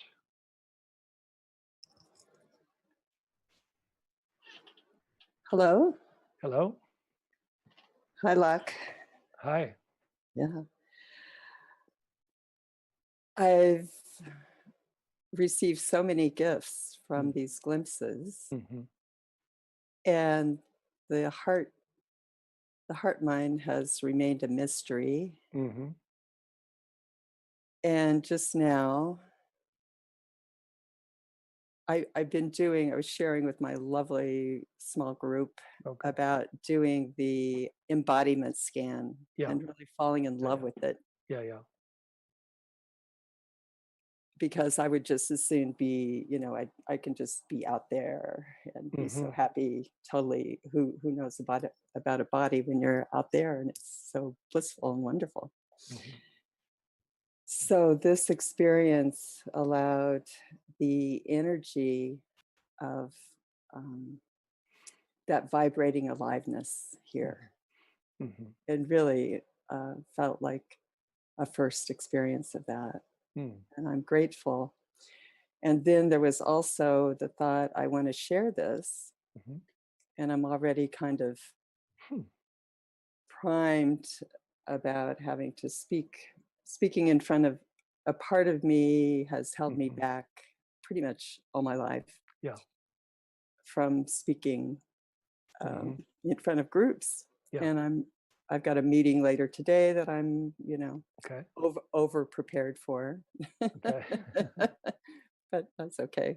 That's okay. But then the thought of sharing this with the group brought up this part that, is has fear about that. Yeah. And there was such compassion for that part, such an opening, and such a just what that part needed to hear from that, from me, the me, the me that's the me. Yeah. To the you that's you. Yeah. And it's beautiful, the words that came for that, and the depth that that part could hear it. Thank you. Wow, that's so beautiful. Thank you so much. Yeah, it's an amazing gift to find your Mimi. To see how much natural compassion has just been hidden back, and we've been trying to create me's here and you's and me's, and like a homecoming, huh? Yeah, just can I share I love you no matter what you do, what you don't do, how you sound, what people think. Yeah, that's There's it. love. There's love. Yeah, that's right. Yeah, I love you no matter what you do, how you sound, just unconditional love. Yeah, it just came. Yeah. No conditions. Yeah, just came. Yeah, just there. The natural loving compassion, natural unconditional love is there once you just drop in and open and then be that. So then the key is now to that figure ground shift, to find the you, the true you, to be with any parts that get scared or try to over prepare in order to protect, and then thank those parts for over preparing. It'll be easier now that you can do anything. Now that you can do anything, you're all set. Yeah, so that's beautiful. That's the whole business. That's the, and how to return, how to make that more the new normal, the new you, how to to learn to wake up and grow up into that which is already here. Yeah, that's amazing report. Thank you so much. Thank you. Great. Thank you. So let's see what we have for time. So let's so it's 1:30. So why don't we should we take one more and then we'll take our break, and then we'll have some time to come back and do a bunch of other new ones. And we'll do one with the parts and the loving self too, which is important. So one more. Hi, I'm Kaiser from Minnesota, and when I was doing following your instructions, there seemed to be I could sense kind of inside of my chest area. Yeah.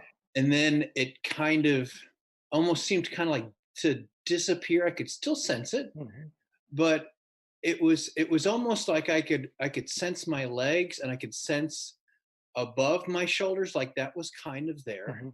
And then when I was focusing on the sensations in the torso area, it kind of seemed to disappear, and I could kind of feel room. And then, but it was also kind of like, gosh, maybe I'm thinking that, and maybe that that isn't real. It was very, very subtle. I'm not really experienced at that, but that's what I have to report. I guess I don't understand it. Yeah. And I don't really, I'm not sure if I'm thinking like, is it disappeared? Is that a thought?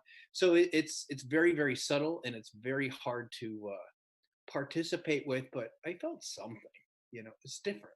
Just a little different. So you're describing the perfect like transition from thought-based knowing to experiential knowing. So the thought thinks I must be thinking it because that's the way I know. What other way is there? How could you be experiencing your body from within? But when awareness experiences your body from within, it's mostly the space within an atom. So it's almost as if you've taken a microscope or an electron microscope and you're knowing. So it's as if, oh, well, you look with your eyes, there's a lot of flesh. But when you feel with awareness, it's like, well, it's just space, mostly space, right? Yeah, it kind of almost disappears, and there's nothing to work with. It's super subtle. I'm not really strong with the subtlety. So I'm getting there, but it's sometimes, and then I fall asleep. I'm like, okay, wake up. Okay, it's there. I don't know. We're working on it, but it's something's happening. Okay, and that just to say that the super subtle is often missed, but that's the pointer and the map saying that the super subtle is what we're going for. Like, let's include the super subtle, and the mind can't know it because it's invisible. Right. So only awareness can know it, and when it's felt by awareness, it feels like space, and then it feels like aliveness, and then it feels like heat or cold, and then it feels like water, and then it feels like pressure next. But the super subtle is exactly what you felt. Mm-hmm. And so just to say, that's what that's like. And it's not a gap.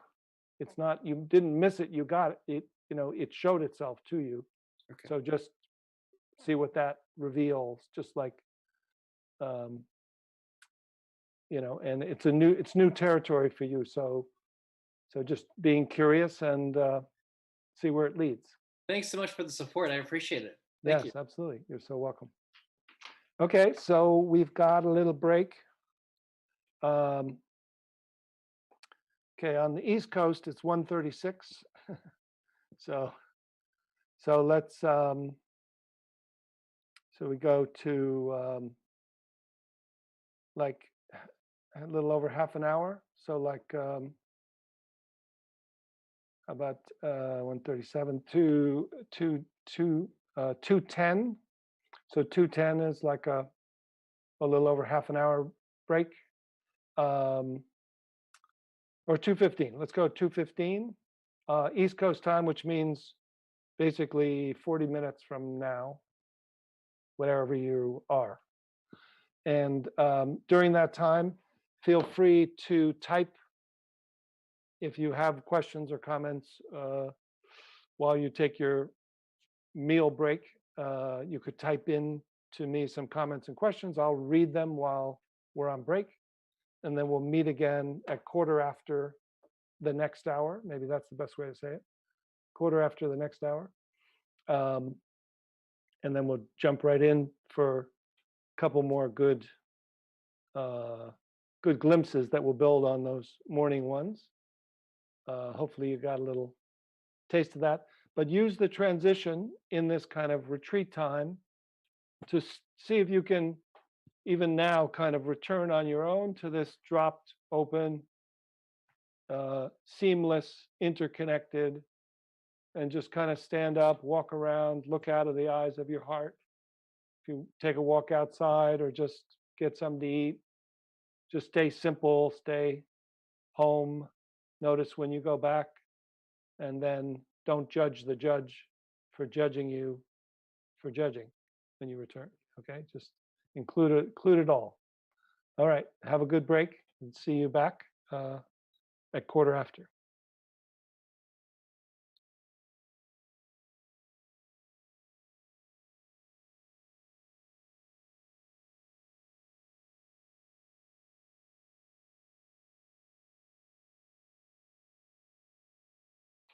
Hello, hello. Okay, we are arriving back from lunch. So, yeah, while people are arriving, does anyone want to comment or question while we, looks like, yeah, we're getting close, right?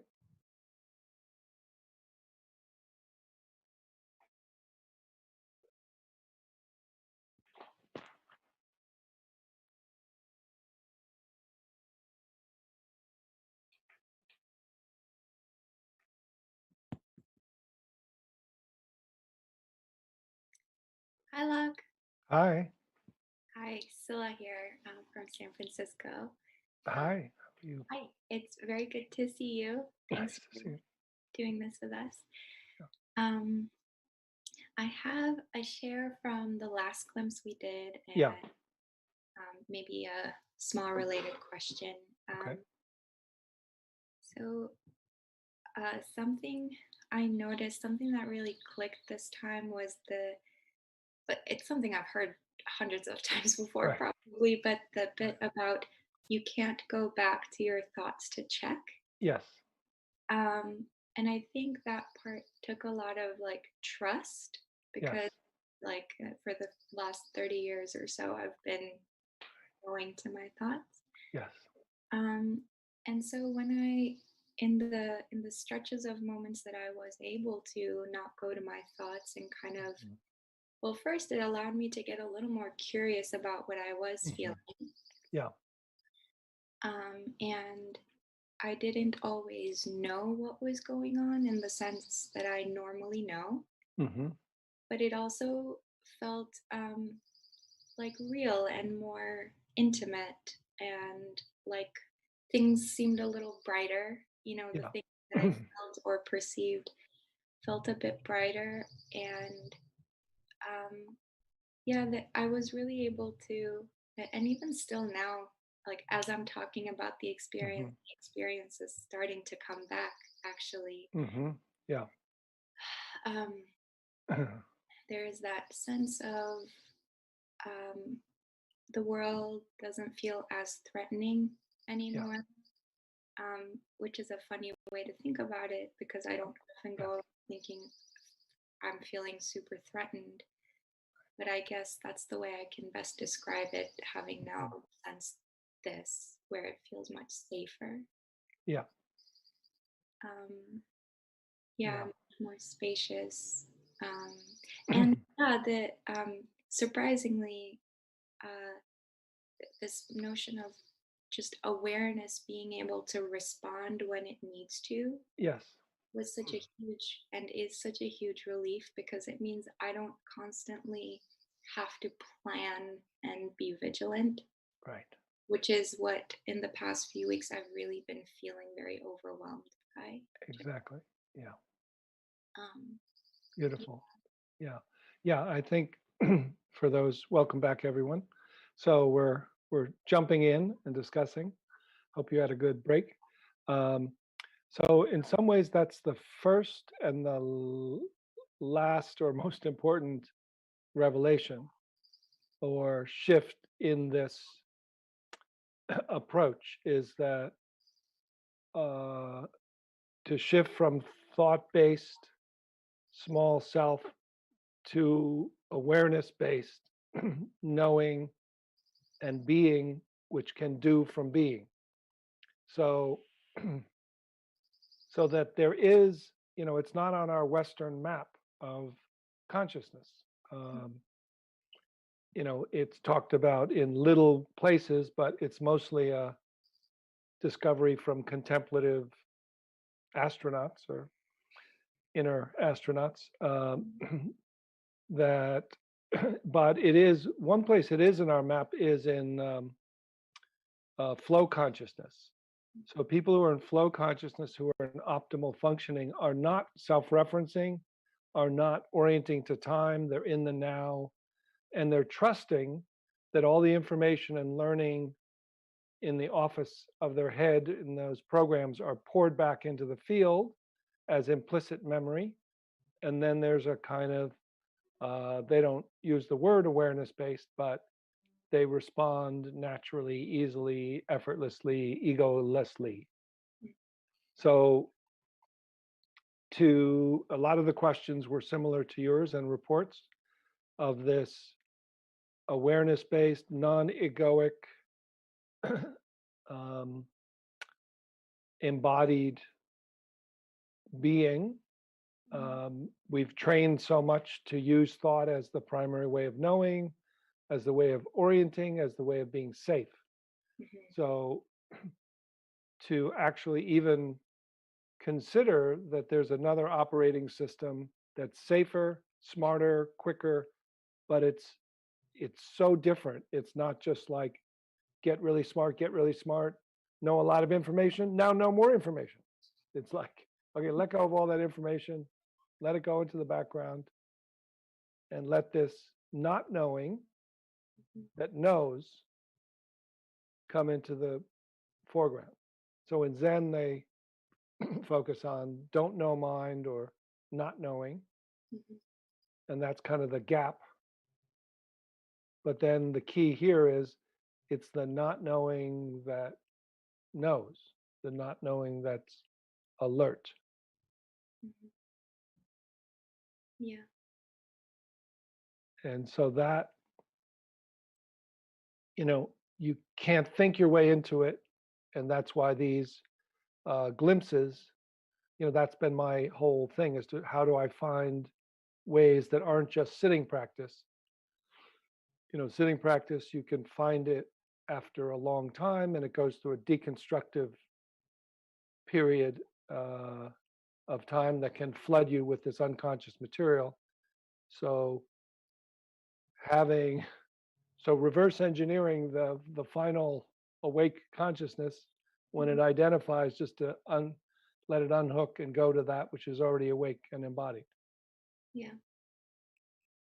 And then familiarizing. So the Tibetan word for meditation is often translated as familiarize.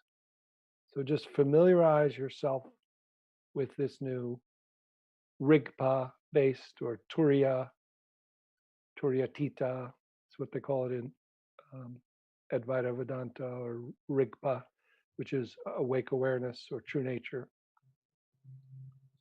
Yeah, and the more we do these glimpses, even from your last retreat a few weeks back to now, I feel like I think you mentioned like the animal of us. Yes. The more it familiarizes, the more I find it's able to kind of relax. Yes, that's right. Yeah, beautiful. So finding that which has capacity and love and high functioning, like a flow consciousness, optimal, safe. You can know and you can respond from this.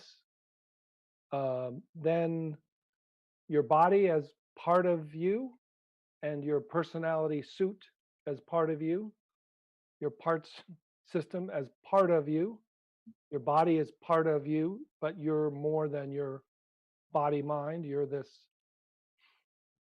more spacious dimension of this awareness-based awake consciousness.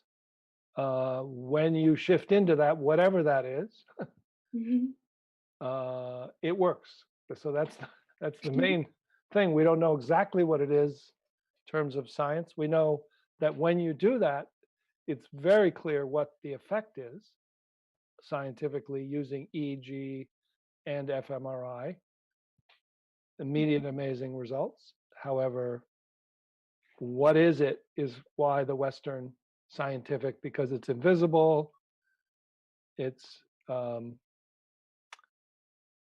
so that's why it's been nice to have some results-based, evidence-based, both in psychology and in neuroscience, of when you do this, whatever you want to call that, awareness-based, non-thought, embodied, equally inside and out, open-hearted, default mode, balances, the synchronized gamma, which is creativity, comes online. So this is the key, is that like a Tai Chi master is training to be safer by going into a less hypervigilant awareness, embodied consciousness. Yeah. Yeah. One quick question I have about the feel of it is the so when I drop into or when awareness drops into the body, and when it feels like I'm mostly centered in the body in terms of awareness, Yeah. I'm still aware of my head and I'm still aware of my thoughts, Yeah. which can then throw me for a loop because I wonder, oh, well, if I can hear my thoughts, am I still in my thoughts? But it feels different. Yes. So I guess I was wondering if all thought is supposed to become No. unaware. Yeah. No. So, I mean, you may have periods of stillness and movement, but, as we know from fMRIs, your brain is never silent. Mm-hmm. So there's always what I call mental sensations, which are automatic thoughts are always happening. They can be in the background sometimes, which is like quiet mind when there's more pure awareness. But when you're in the mixed functional state, there's going to be sensations and thoughts coming and going. It's just a matter of, are you looking to them or getting on the train or identifying with them or creating a part out of them? So they're all welcome. Emotions are welcome, thoughts are welcome. It's just that you don't orient by thought. Mm-hmm. So you're dropped, and if they don't pull you up, so every time the automatic thought goes by, you go like, what's that? Mm-hmm. But if they just go by, what are we going to do tomorrow? That's fine. You're down here. And so, for instance, if everyone wants to try this, if you bring your awareness to the bottom of your left foot, can you feel physical sensations, nerve endings, activity, sensation in the bottom of your left foot? Mm-hmm. Pretty active. So a minute ago, that was happening, but it wasn't in your field of awareness. You were not attending to your left foot, and you were not orienting to your consciousness to your left foot. But they were happening as they're happening everywhere, right? Mm-hmm. So we just have this habit of orienting to mental sensations. Mm-hmm. So rather than somebody coming up and saying, how you doing today? And you go like, oh, my left foot? Oh, my left foot's pretty good. It's like yesterday wasn't so good, but my big toe is feeling a little off. But thanks for asking. So it's just a habit of orienting. Let all sensation, emotion, thought pass, and let the intelligence of this alert, awake awareness decide which thoughts and sensations need to be attended to. You develop this trust that lets most everything go by. So it does seem like, oh, it's really quiet. Yeah. Yeah. Does that make sense? Yeah, it makes perfect sense. And it also clarifies that like the heart mind awareness isn't just this little area of the bodily heart, but That's right. is the whole thing. Yes, Yeah. that's right. So you're really going down in order to enter this door, which opens up, and it's more that this is the touchstone for the infinite and the finite. And even from here, you're still looking down to your gut, and you're looking up, to include your thoughts and emotions. But it's just, and in some ways, some people feel from the spacious, pervasive, it's that they're equally aware in every cell in their body rather than just their heart, mind. And some people feel a little more connected to their kind of heart and their gut mind. Mm-hmm. So it can be different. And that's an important thing to say as well. So yeah, thank you so much. Thank you so much. Okay. So just to continue from there, and we'll do an exercise, is just to kind of respond to a few questions all at once, is that, yeah, there's many doors and there's like different facets of the diamond. Some people are saying, oh, I'm experiencing this and this, but maybe not so much that. And in some ways, things unfold in time, somewhat in the series, but some people go more to the love and then they get the space later. The other say in terms of doorways is some people find it easier, particularly to go in and down to the body and then open up. And some people find it very hard to go in. It gets stuck. It's very dense or emotional. So it's easier to go out and then come in. Those tend to be two of the main doors. And we've done a little bit with each. Go out and then come in, or go down and in and then go out and come back. So you don't have to be able to do both. And you don't have to experience all the things I'm pointing to all at once. You may not. If you don't, it kind of tends to unfold, especially if you go out first. It can be neutral and kind of safe and then loving. So some people just get the neutral, the relief, then the embodiment, then it's okay, but maybe not the love yet. Some people drop into the love and then don't feel the space right away.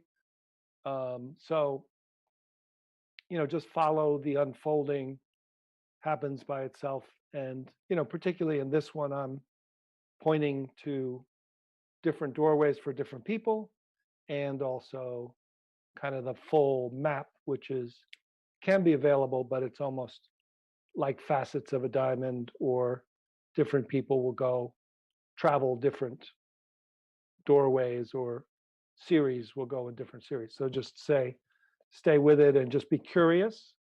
And, just let the awareness look and be curious about if you're getting the spaciousness and then feeling embodiment, but not quite the love. Just be curious about what is that okayness or that safety. What does that feel like? And then it may start to feel like some kind of feeling of, it'll show itself to itself in time. So yeah, so it's this is kind of a very direct path, but obviously available, and then it just takes a little different time of unfolding. So it's like a direct realization, gradual unfolding. So just stay with it. And even in terms of the different glimpses, you're not supposed to get every one of them. They're initially equal ones, opening, dropping. It's just one may be good for you, and use the ones that work. And if you don't get it, just keep curious, open-minded, beginner's mind, open-hearted, because many people will go like, no, no, no, oh, oh, whoa, oh, that's what he's talking about. So it takes what it takes, and it's usually not a matter of effort. It's just a matter of try this, try that, try this, try, oh, that, that. Once awareness gets free, things start happening. And then that distinguishing of awareness-based from thought-based is what a lot of people are talking about, which is important because we have such highly trained minds and identities around, I think, therefore I am, or very emotional protective systems So we'll do some practices to keep getting a feel. So just as the first questioner this afternoon was saying that she got this really clearly now, that awareness is knowing without thought, that it will show itself to itself and you'll get it, or it'll get you. So you'll shift just by doing these experiments. So they're experiments. This is the hypothesis. These are the set of experiments. You don't need to believe anything. You just need to give it a try, find out for yourself what's true, and then it will show itself in time. But the old habit is strong and can take a little bit. So let's do an open-eyed glimpse that is bringing awareness around. And again, we'll do this one, which some of you may have done with me before, but we're really gonna, when we come back, we're gonna distinguish the awareness-based knowing and then the seamlessness or the evenness or the ground of being quality that feels like we open out of this to this panoramic field of awareness that's equally inside and out.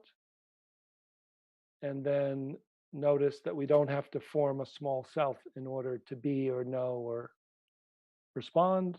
We don't have to orient to thought to know or to be responsive or to be related. And we don't have to go to sleep to rest. We can be wide awake and resting as this kind of supportive ground. Yeah. So just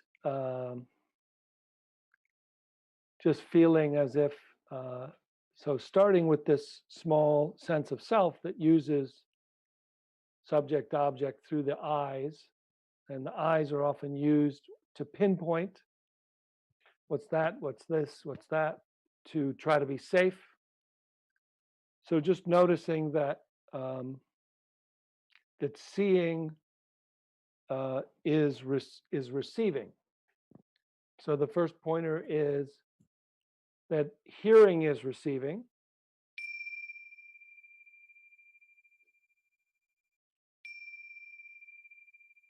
Right? So if you hear a bell, the biological level is sound waves travel through the air to your eardrums. So hearing is receiving. But with seeing, because it's so connected to the grasping mind, if you look at this, and then look at this, look at this, look at this, notice how it's almost as if seeing is like your hand goes out. So it's almost like you are aware of seeing the object like you're grabbing it. But seeing is the same as hearing. Light reflects off of objects and comes to your eyes. So just let yourself rest back and receive light. And then feel as if awareness that was going out can rest back to the space between you and the flower, rest back between the space between your eyes, and rest back through your space between your ears to that space behind you. So until you rest back, so that if you're doing anything, you're resting back behind you to that awareness that's already interconnected through your heart space. And then just begin to gently receiving light, just begin to open your awareness around to the sides. And as you do, your eyes are resting and floating, and they're not moving. Awareness begins to move. And as awareness moves, your peripheral vision will open. You'll be less pinpointed. You can breathe in, look up, and smile. And then just feel your awareness continue at your own pace without strain until awareness gets to the sides. And then let awareness unhook from seeing and continue around to the space, the side of your body in which sound is coming and going. And then continue around somehow by itself to be aware of this panoramic awareness, and particularly aware of awareness behind your heart space. So you're surrendering back to that awareness, that ocean of awareness that's already aware from all around. So just opening your view, and then curiously wondering, are you aware of the spacious awareness? Or what's it like when the spacious awareness is aware of itself by itself?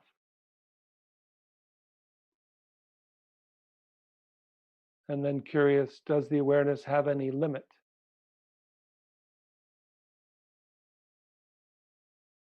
If awareness expands in all directions,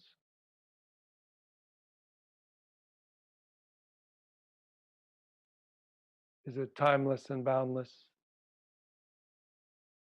and yet here?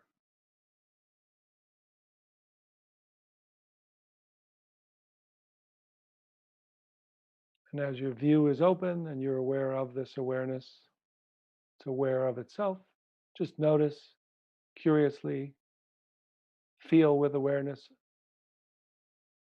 Are you aware of this field of awareness, or are you aware as this field and from this field, while remaining boundless, noticing whether the first vibration or sensation that arises is made of awareness, as this field of spacious and pervasive ocean of awareness arising as this wave of your body and energy system without collapsing into it, but remaining even, equally inside and out, simultaneously, seamlessly, neither inside nor outside. Just feel with awareness, where are you aware from? Where are you aware of the space from? Where are you aware of your breath from? Where are you aware of that part of you, the thinker or thoughts or the manager? Where are you aware of that from? Can you be aware of a part of you without identifying or analyzing? But just allow emotion or thought or part to arise in this field that's equally aware inside and out.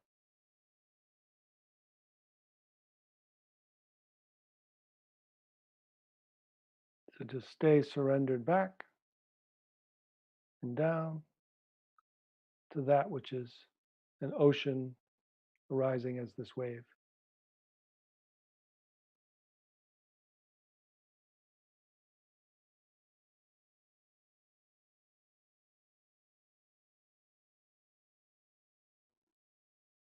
And just feel this dropping from head to heart space and into the ground of being. that's equally aware. And just see what it's like to not orient to thought while you're everywhere and here. What's it like to not create a thinker or a small self, and to be alert, welcoming everything but not orienting by a part or a thought.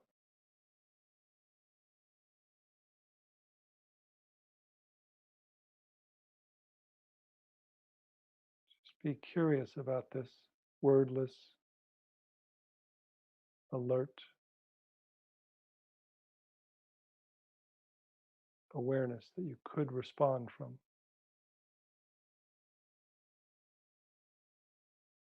What's this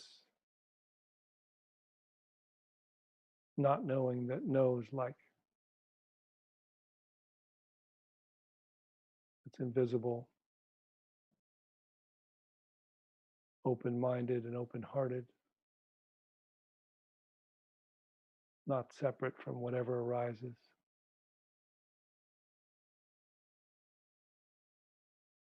And yet not identified with any particular thing or from any particular place.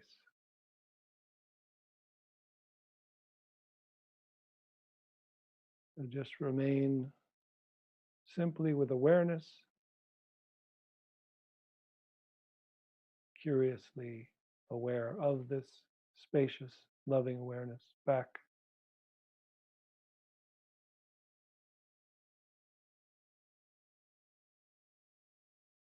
to welcome everything.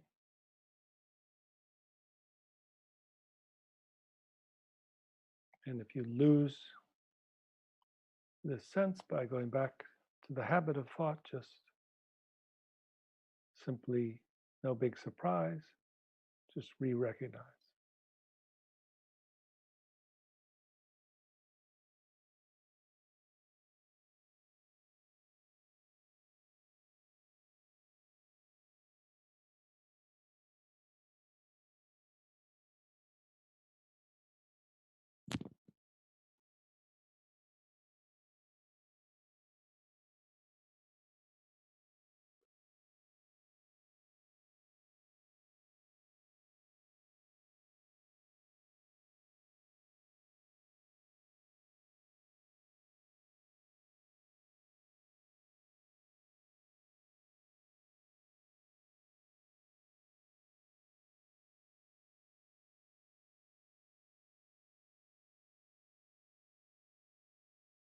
Just for a moment, surrendering to that thought-free,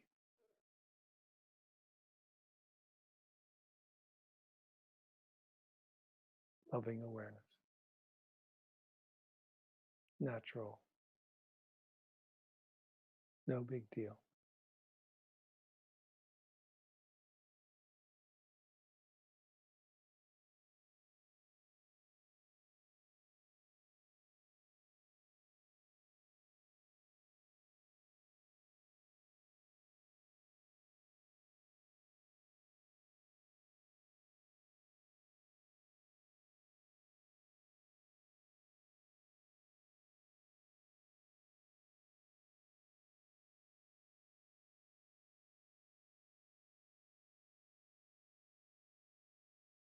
Even though your eyes are open, feel equal rights for all senses. Sensing, hearing, tasting, smelling, awarenessing, just being equally aware, all around, behind your heart space, within your heart space, interconnected.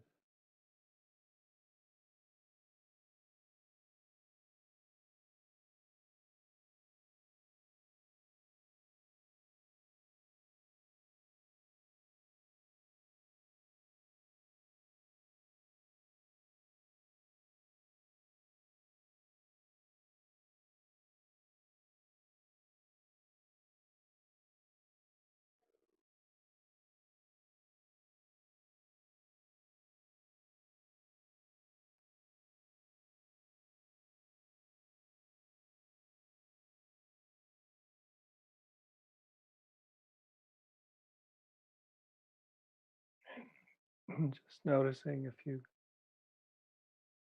caught back in thought, and just feel how awareness can unhook itself in return.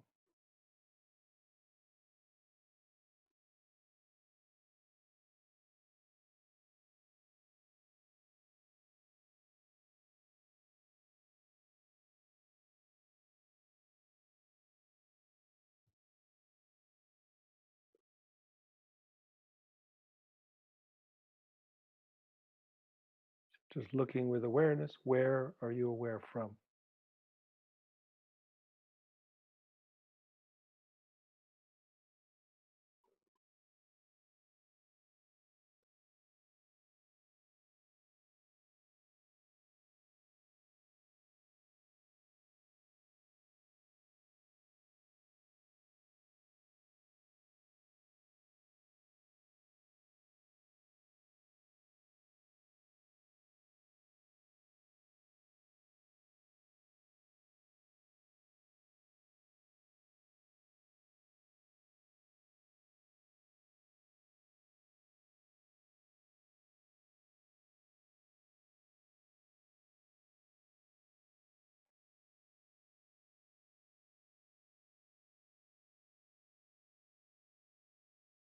Just the last minute, just let go and let be. Nothing to do and nowhere to go.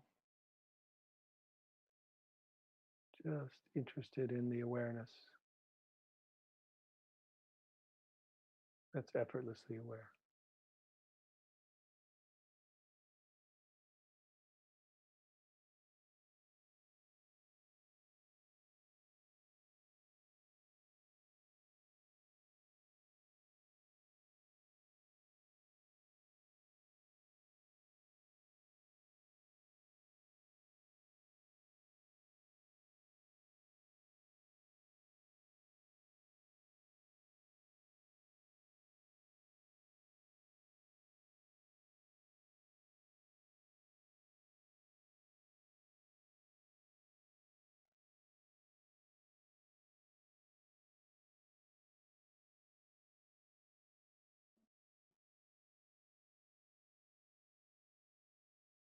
And just letting yourself take a little deeper breath.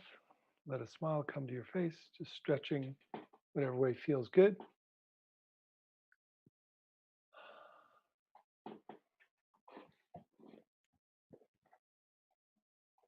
Doing whatever you need to stand up or stretch and just see if you can move without losing the sense of spacious, interconnected feeling. See if you can, or when you move, see if you can return. Because the normal sense is to return to a functional, small self-center.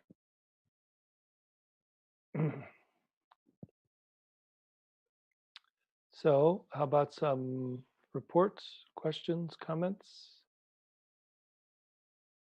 Someone who hasn't spoken or asked or reported?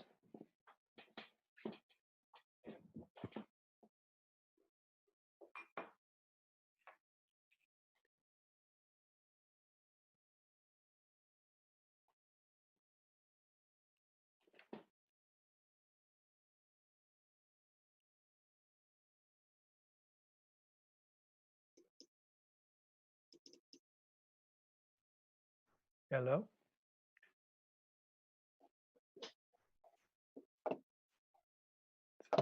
Somebody home? Yeah. Yes? You hear me? Yes, I can. Okay. I'm Carl from Switzerland. Ah, welcome. It's very interesting. I see you the first time I see you live.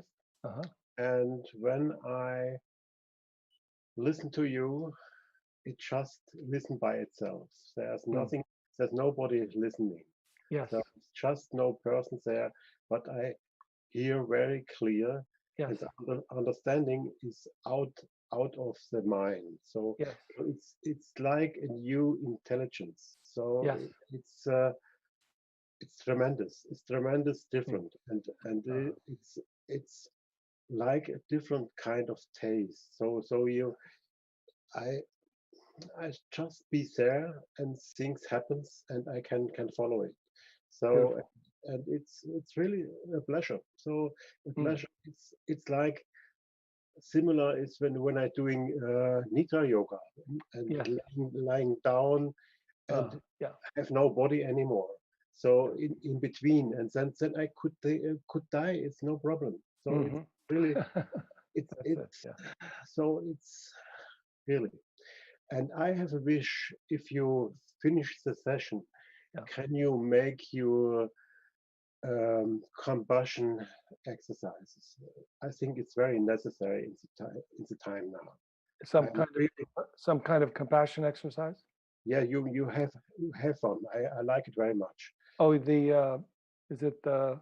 Yeah, and I think for the world and for New York, I think what I seeing here, it moves me very much. So I think it would be helpful to do this. Is it the ultimate Tonglen one? Yeah. Okay. So just to stay on for one more minute, because in some ways, when I'm not doing guided meditations, I'm actually what you're saying is true. I'm speaking, my awareness is using words to talk to your awareness and say, hey, how you doing? Come on out and drop and open and include. So it's like an awareness yoga that when awareness can hear and the mind isn't trying to understand what I'm saying, then it's like, oh yeah, of course. Right? It doesn't matter. It's sometimes problem to translate it to the language. So that's right. It's really, if I get the impulse or if I get the knowledge, it's not the same if I speak about this. That's so right. It's like I going down in another level to explain it what I nearly explain it. Maybe I cannot even explain it in detail. So what I experience. But I'm hearing you the same way you're hearing me. I'm getting that you're getting it. I'm getting that. That's the intent. That's the intention. Is hello awareness. Can you unhook and drop? And as soon as we're in simpatico, as soon as we're talking to each other, it's like, then I'm asking you. You're like, oh, never mind about that. Like. Just listening to me like a bird, and then like once in a while you go like, okay, what is it? Oh, spacious. Oh yeah, right. Okay. Oh, and that's we're love, yeah, okay, sure. So it doesn't even have to follow the words because it's the same territory. We're in the same territory. We're in the pool or in the ocean together, just kind of playing, right? Yeah, and you can use the awareness also to if you have problems or if you have to solve something special, then you go in the emptiness. You go and look what's coming up, and then maybe you have to problems to translate it in words. So even you see very clearly what you have to do, but it's not so easy to just to get it in words. Yes, that's right. So so the words can't describe it, but they don't have to get in the way. They can be kind of a correct like a medium, as long as you don't either on the way in they're not, they're just pointing to something that awareness can understand, and then on the way out they're very imperfect. But the important thing is that you're talking from this new awakened consciousness, and you could be saying blah blah blah, whatever. I'm talking, I'm saying words are imperfect. So how you doing? Good? Okay, great. But it's that you're not just silent and passive when you've realized. So then start functioning, talking about the weather, doesn't matter, but the feeling of talking from it is the important thing, not what you're saying. Yeah, and also the connection to the other person. It's that's right. Different. So you see the other person in very detailed and very in very compassionate way. So that's right. Really you see yourself. So That's right. Same way. Beautiful. So it's completely different. And so you see also the awareness from the heart. So that's it. It's yeah. So that's what I wanted. Thank you so much. Yes, I feel connected to you from Switzerland to here, and maybe to solve even the problems of the world from this kind of knowledge, from this kind of I think it needs very much. It needs different kind of people in the government. So they need really with compassion and wisdom. I think that's very important, but it needs maybe some time more. Yes, but certainly, that's what we're doing is we're finding different people anywhere. Whatever you do, you start to connect to other people, and they start to resonate. Good. Thank you very much. Oh, thank you so much. Glad you're here. Okay, one more, and then we'll do another IFS style. Hi, Loch. Hi. Maybe I should wait till the IFS style. Oh, okay. Let me just speak to this though. Okay. Happening in all of our glimpses today. Okay. I'm getting a lot of stuff coming up as I'm trying to talk. I just need to take a breath. Okay. Okay. When I open out,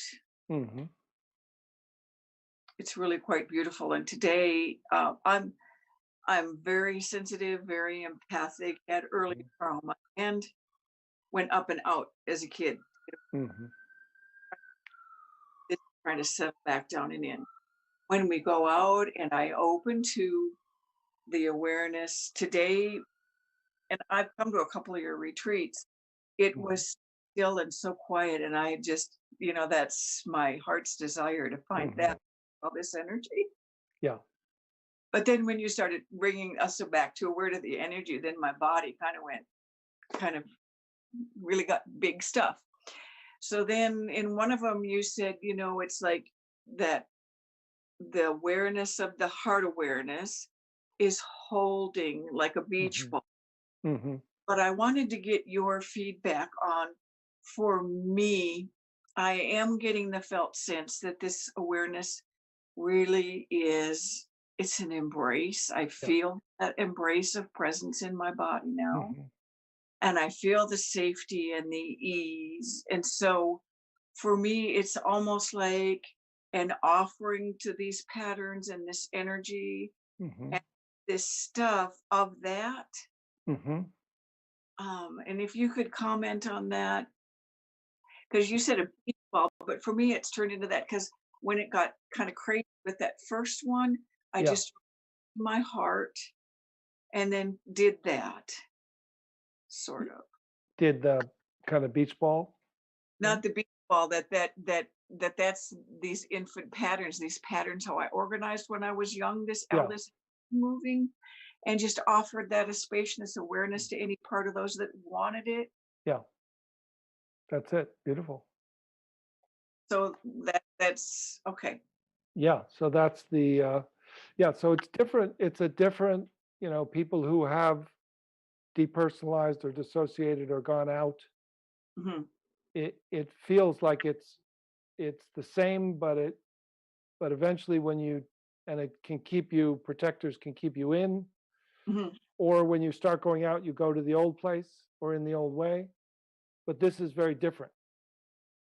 And that sounds like you're kind of discovering that this kind of out has a stillness and a safety.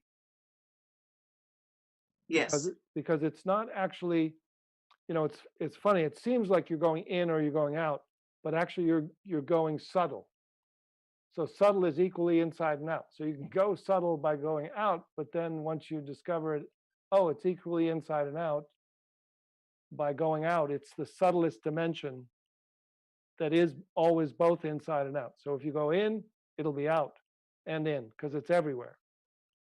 So it's not leaving, it's going subtle to this loving, subtle dimension. And it's just a matter of which door you're taking to get here. And once you get here, then it's embracing from everywhere and here. Thank you. That is. Yeah. Thank you. Thank you. Yeah. Beautiful. Not in, not out. Not in, not out. That's right. It's not. You're not leaving. You're just going subtle. So you're going from something that thinks there's an outside and in to like something that's like always embracing. It's just subtler, subtler, subtler. Thank you. I feel it. It's getting it. Yeah. Beautiful. Yeah. Thank you for sharing your journey and your parts. I'm so glad you're getting some support and finding that which is here for you. Oh, me too. Thank you so much, Loch. Yeah. Thank you. Yeah. Good. So shall we do? Let's do a follow on that, like a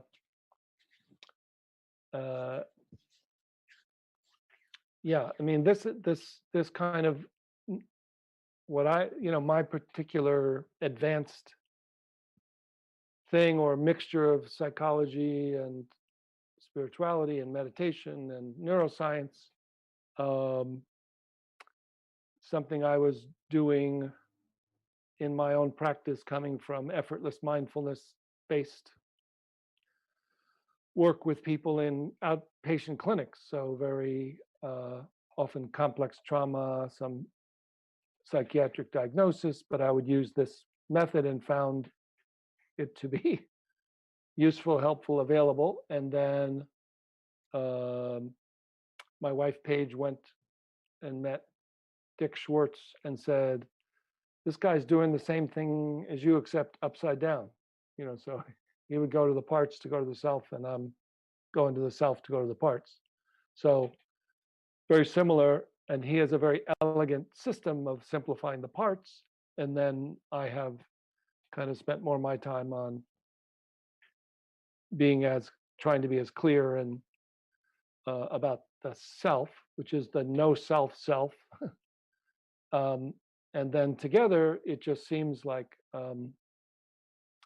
when you do meditation, I think I said this earlier, you do mindfulness, you see the 4 foundations of mindfulness from a mindful witness is thoughts, feelings, sensations, and mind objects. So you realize you're not a solid, separate self. So you realize who you're not.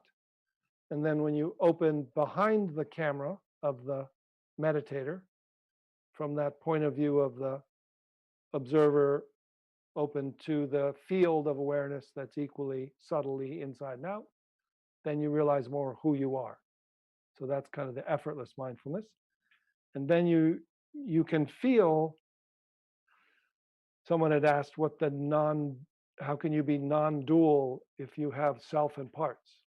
So it's kind of good curious question. So in some ways, there's usually 2 different definitions of non-dual out there.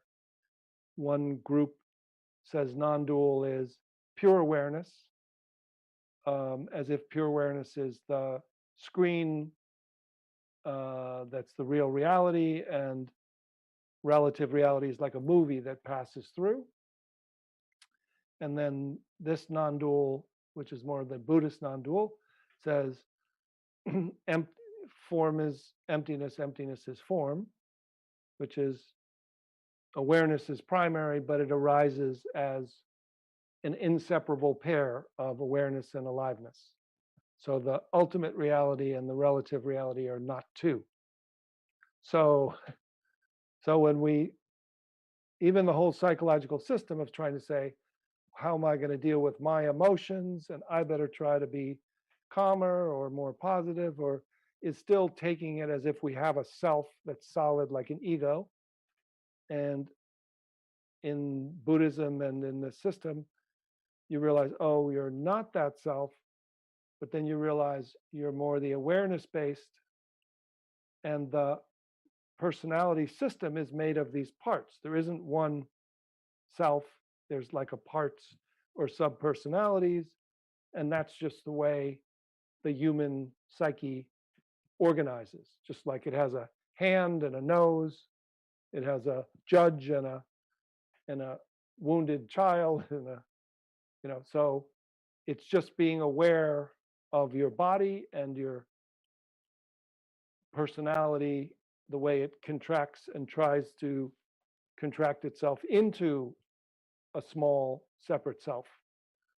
So upgrading to this awareness-based, open-hearted, loving presence that includes your body as a part of you and your subpersonalities as parts of you that are the forms. So the form is emptiness, emptiness is form, it forms in this. So what we're going to do is just simply start from this sense of self, ask for some space, and then find this awareness that's compassionate. And as you're aware of walking around with your eyes open, when you start to feel like a part of you protecting you or feeling hurt, if you can, as people have talked about, if you can remain open and have a capacity of being with these parts, giving them more space and finding a natural love that is the natural quality of open-hearted awareness or no self, then you can start to unburden these parts that think they're you and think that this is the way it is, and I'm living as if I'm 6 years old and the world is unsafe and I better hide, and then you start to let them relax and be part of the team. So that seems to be one simple way to describe this. So let's do a kind of a opening from a kind of manager or thinker part. Yeah, so we'll do in this more in this format. We don't have to work with the more exiled parts. But if you want to work with either a protector that is protecting you from opening or dropping into your heart space, or just work with the thinker or the manager or the ego that keeps, every time you open to this awareness based, keeps going like, what are you doing? No, I'm not sure if that's right. What do you mean beyond sound? So we'll start there, thank it for all its hard work, open up, and then come back and observe it and see how we feel toward it. Yeah. So it's a similar system, just starting with a little more of kind of acknowledging the thinker as if it believes it's you, and thanking it for all its hard work. Yeah. So just start either by finding a kind of protective part of you that has been had a hard time dropping or opening, or just start with this normal sense of ego center or a manager part or the thinker, and then just feel that in the center of your head or in your body. See where it is in or around your body. And it might even be the meditator. So it could be like spiritual ego or meditator, could be here, could be here.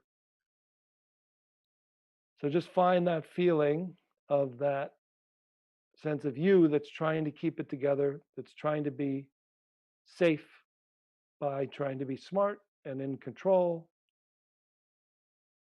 that's been doing the best it can in these difficult times to keep it together, to not get too scared. That smartest, most capable, highest functioning manager, ego, controller, protector. Yeah, and just find that and see where it is in or around your body. Just feel that.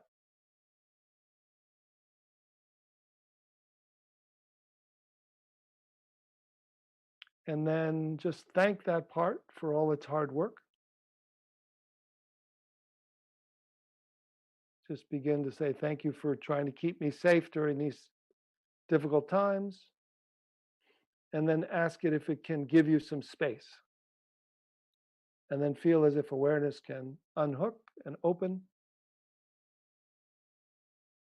And then just be aware of that space and from that space. And then feel back toward that part.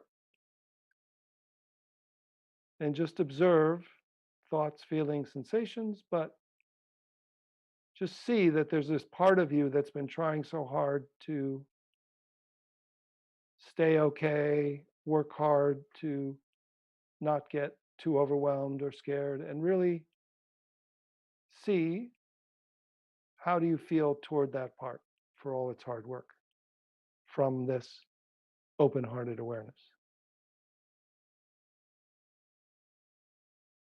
See if you can be this spacious, open-hearted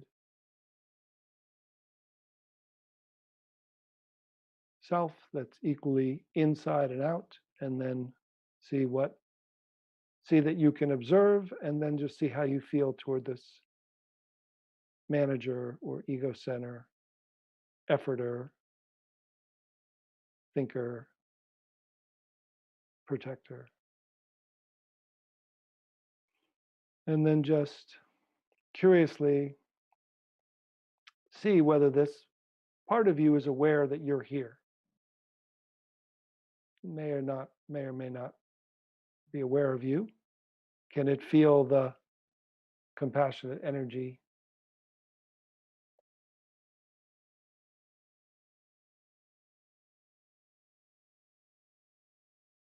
And then just notice, asking it, thanking it for its, see if it can feel the appreciation that you have for it. See how it feels.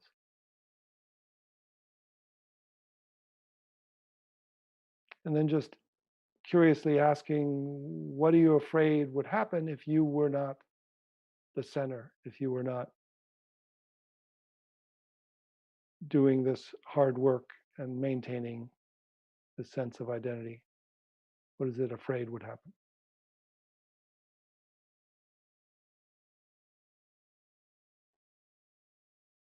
It might say something like, I'm afraid everything would fall apart, or I would lose my mind, or I'd get overwhelmed. And just let this part know that you're aware of those feelings, and that you're here for it.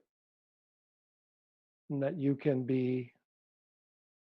have a great loving capacity for this managing part and for all the other emotions. Let it know you have a capacity. And just ask this part what it would like to do if it didn't have to be in charge, if you could be more the self that could be with your emotions.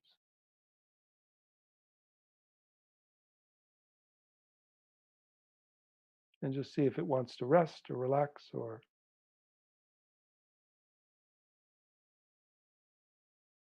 go play or just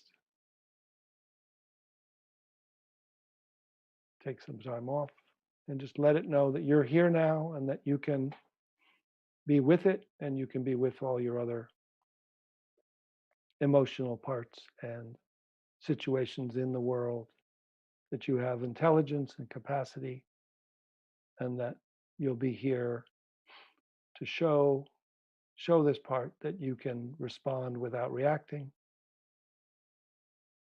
And ask, how would that be if it didn't have to be driving the vehicle? It could be a self-driving vehicle with the big self. And just invite any other parts in and just feel what it's like to send this love and compassion toward all the parts of you that have been feeling alone or small or overwhelmed. Just feel this support that's equally inside and out. It's open-hearted, safe, you've dropped from head to heart space and opened, just notice what it's like not just to be resting in this ground of being, but to really have this intentional, active capacity for your own parts from an open-hearted sense of being. And then from here, just sending compassion, unconditional love toward all beings in this group, toward all beings in your vicinity and neighborhood. May they all be well and happy from this unconditionally loving part. May they all awaken to this aspect of themselves which they have already installed. Find this relief of suffering, flourishing of compassion. And just sending it to all the first frontline workers, all the people suffering from unemployment and from sickness, loss, fear, and worry.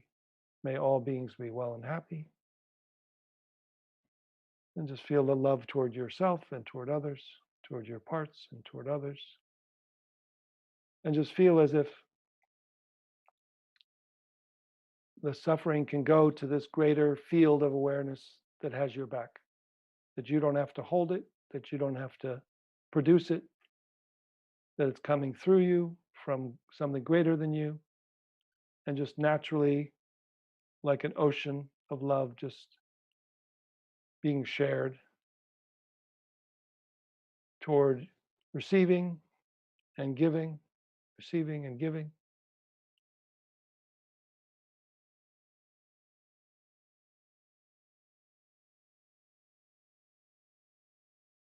And just see what it's like to welcome all parts of yourself, knowing they're all tired and working hard and needing a little relief and needing this greater resource from the source.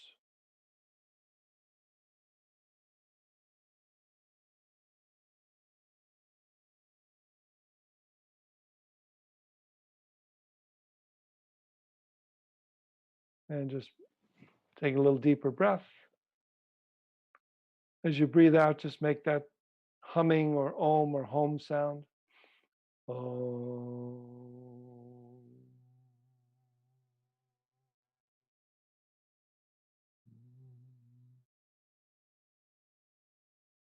Feeling that loving vibration equally inside and out, giving and receiving. Just notice that your awareness can scan your body from top to bottom to see whether there needs to be a small self that needs to be in charge. And upon not needing or finding one, just let go into this new operating system of this grounded being, this open-hearted awareness that's interconnected, receiving and giving.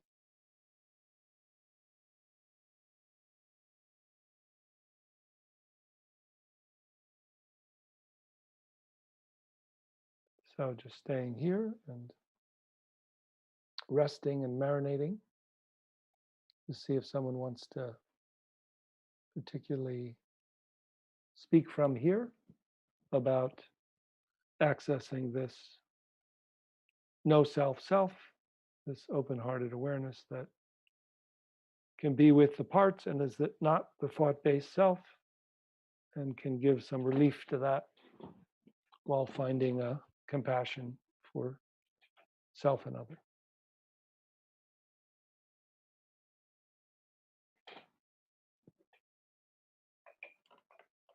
So we can have a hello. How are you doing? Good. Yeah, I wanted to ask. That firstly, that compassionate practice was. Yeah, I was very.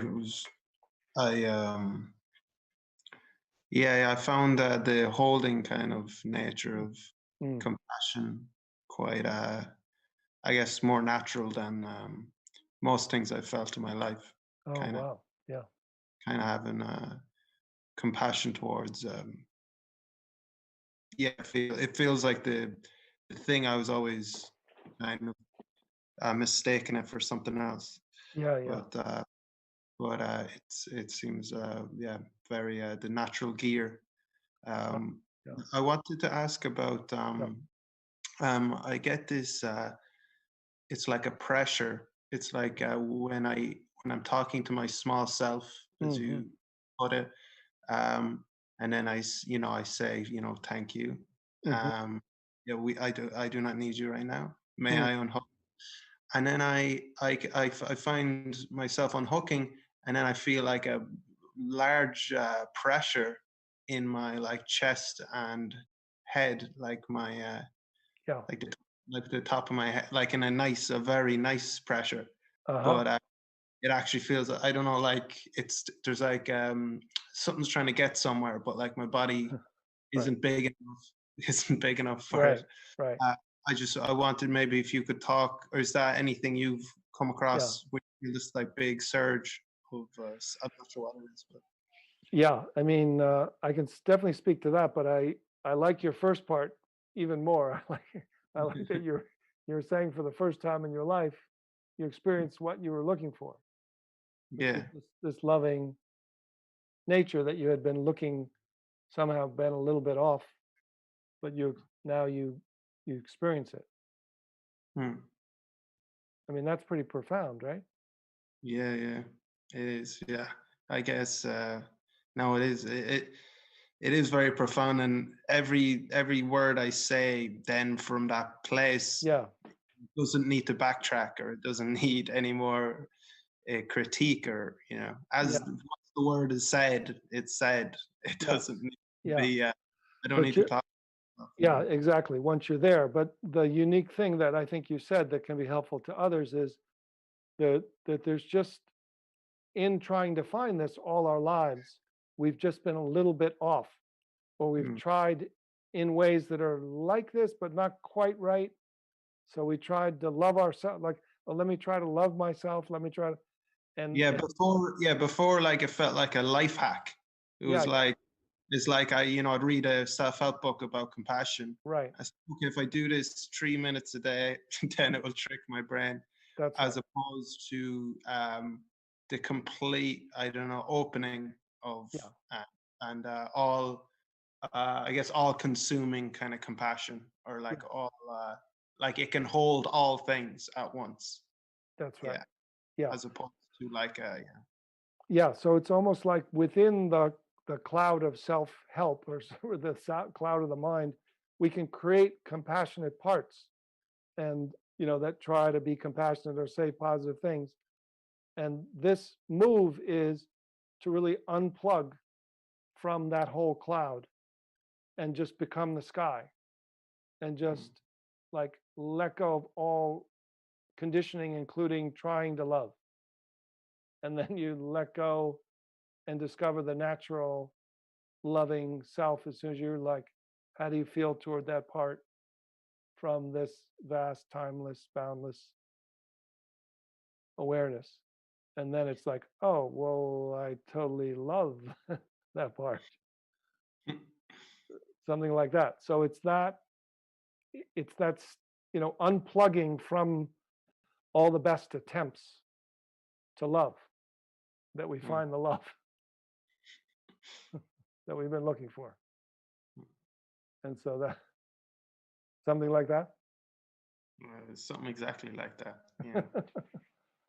So that's the wild thing. That's the amazing little secret, like, it's like the it's even in the Taoist text. It's called The Secret of the Golden Flower, and the secret of the golden flower is written there, even though it's supposed to be secret. It says, turn the light of awareness around. That is the sublime truth. So instead of using the light of awareness to look at stuff and look at your breath and look at your mind and look at, just turn it around, and then it goes back to the awareness behind you and wraps around. Whoo! And that's the secret. So that little move of getting out into that which comes back. Yeah. And then just don't push the river. In terms of the second part, is like everything's been tight, and you start to open up, and then something wants to like uncoil, or whether it's energetic or physical or emotional or whatever it is, it's going to want to clear through or open up, or be less frozen. So it'll melt or it'll move if you just keep letting it do it at its own timing. That's what I've found. But that's a fairly normal range, that there's some overholding of some life force energy in the body, so that when we open, it can go quickly or slowly, or the heart can feel like your heart melts. Oh my God.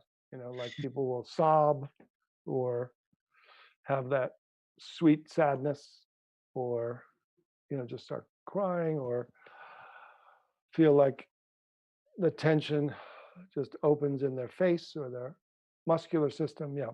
So, but it's a little different for everyone. So I just let it be a byproduct on its own. Don't try to make it happen. It's been my experience. Since I did your last retreat, and it's because last time you talked, I asked you about orientation, about about when you glimpse, like the glimpse, the fact that there is no self. Yes. So as opposed to like Vipassana, where you would kind of you keep body scanning, but with this glimpse, you glimpse it in a sudden, and then you kind of marinate. Yes. But in that marination, I think I guess, is there a discovery to be made? Like in the marination, you actually gradually discover more of it? Or? Well, this discovery that you made here is really the discovery, is that instead of focusing on the content or scanning or labeling or noting, or you glimpse, but then you glimpse out of the content to that which is already awake.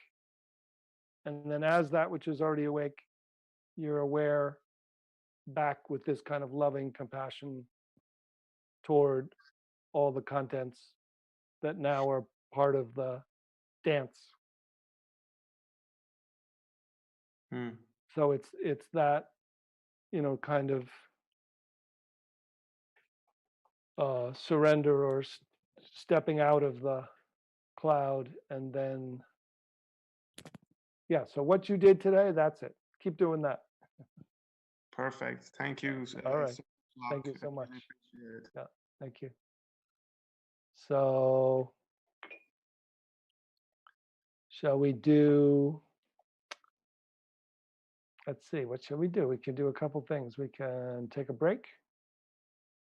Should we do one more question, comment, and then take a little break and then come back? Okay. Hello.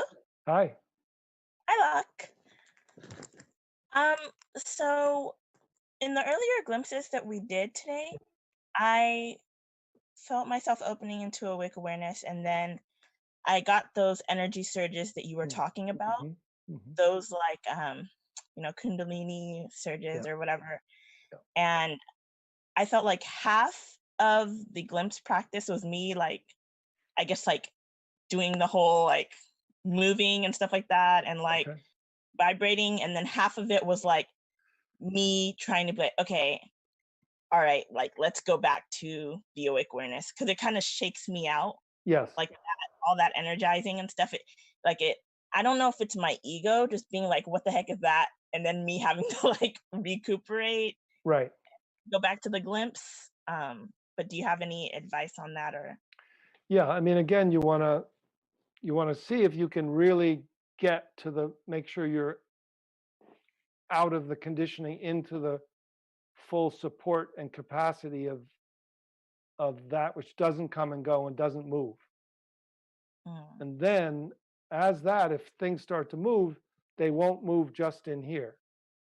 There'll be more kind of offloading, but there'll be more capacity for you not to identify or contract or around it.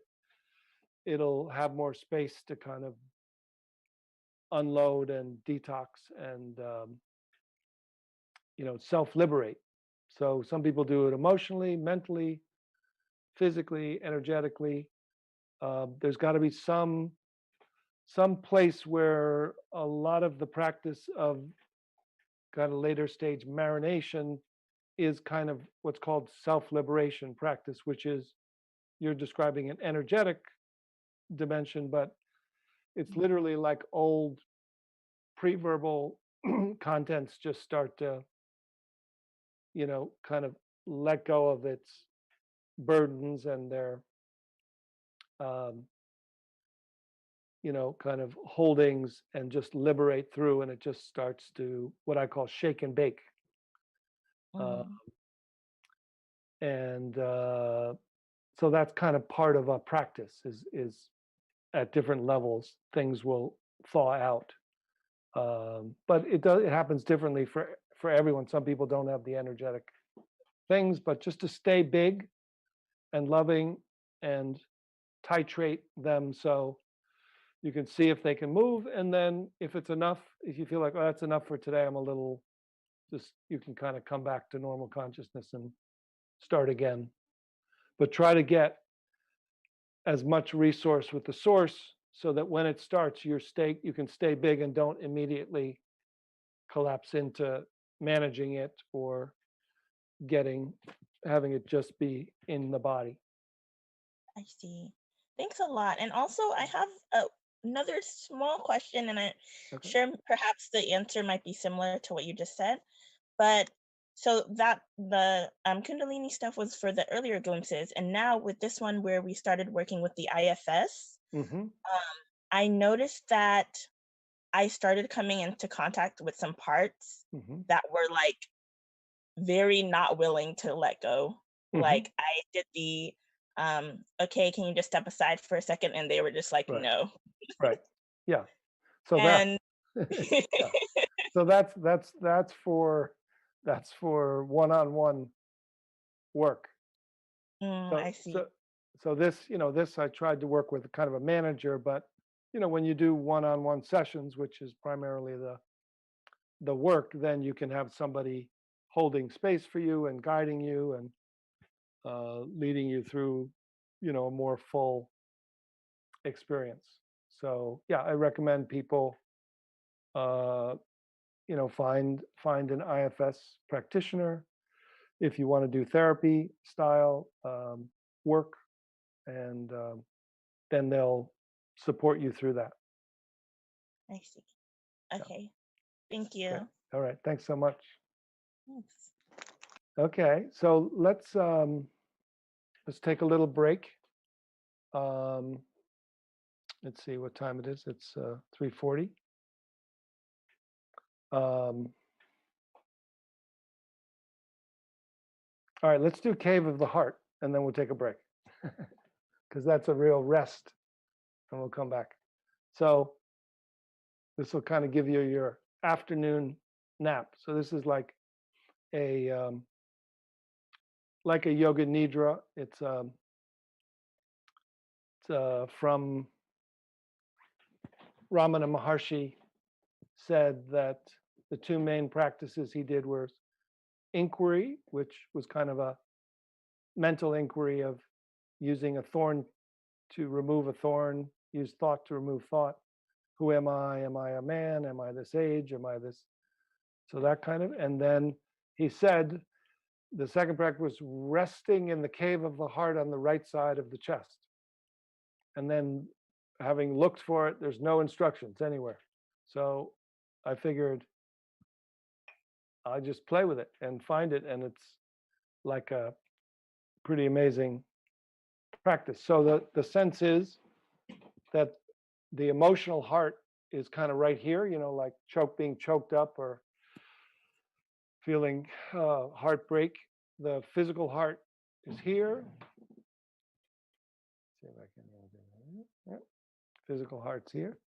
The belly mind is here.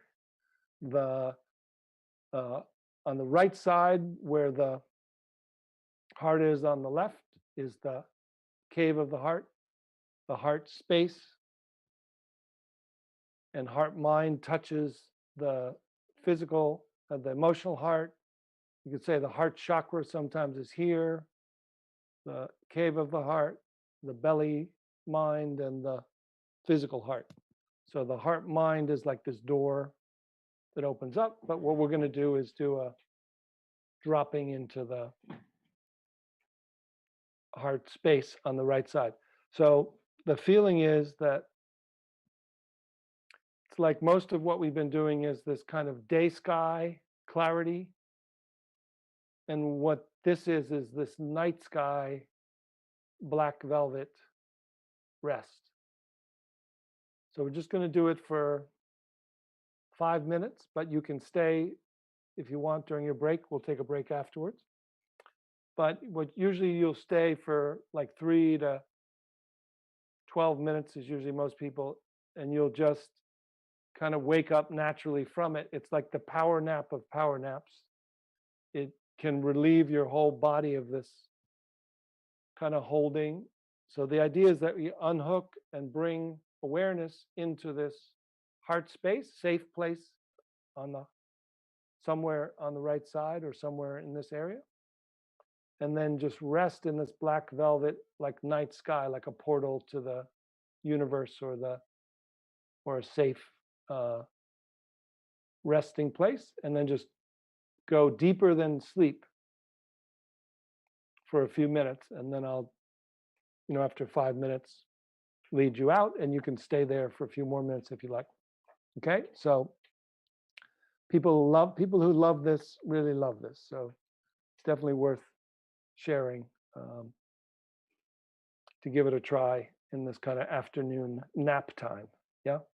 So the idea is you're not going to sleep. So, better in general to do while sitting up. If you want to lie down now, you can. Sometimes when we do it in a group, if you lie down, I have to go around as a snore patrol to kind of make sure people don't go to sleep.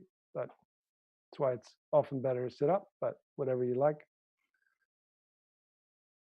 So just finding that normal sense of consciousness, listening to the instructions that have been in description, trying to understand it. What is he talking about? I don't know if I want to take a nap. Da da da da. Blah blah blah. Find that sense of small mini me that's behind your eyes. It's made of thought. Thought is made of awareness. So simply unhook awareness from thought and step back.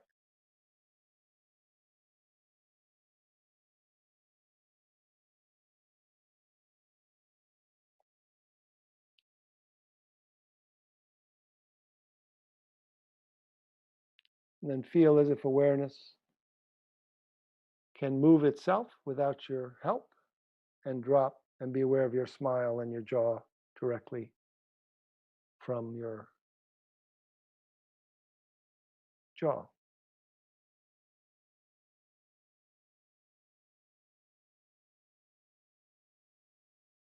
And then just feel awareness move down by itself, feeling into your throat and your neck so that it's aware of the effervescent aliveness, the space, and the awareness directly from within, feeling as if the subject and object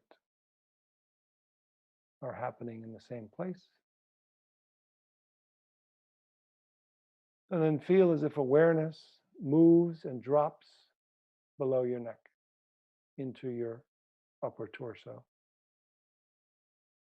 Feeling your body directly from within your body, not checking up with thought, to know directly, not stretching attention down, but dropping behind and below your emotional heart and starting to move to the right side of your chest. And if your eyes are open, you can let your eyes close as you let yourself find a safe place. This heart, cave of the heart, or safe room, feeling as if you found a black velvet silence, and let your awareness go deeply into this night sky portal, or this deep living rest, primordial peace, void, timeless rest. And just surrender completely. Let the center of your being enter just for a few minutes into this rest that's deeper than sleep and wide awake. Just letting go, resting, letting be, nothing to do,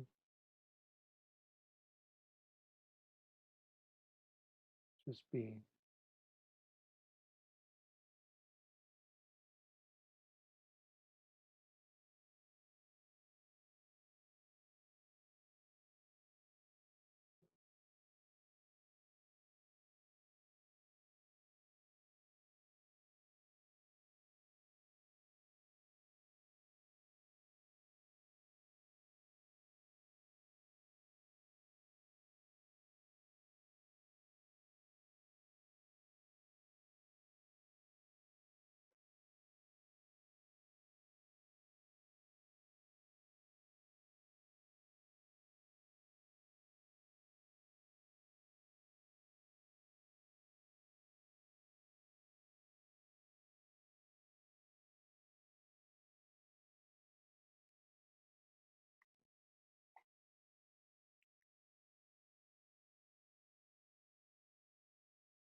Deep silence, primordial peace.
Just another minute, letting go.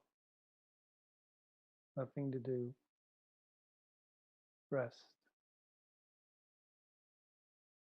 Deeper than sleep is that which is wide awake and supportive.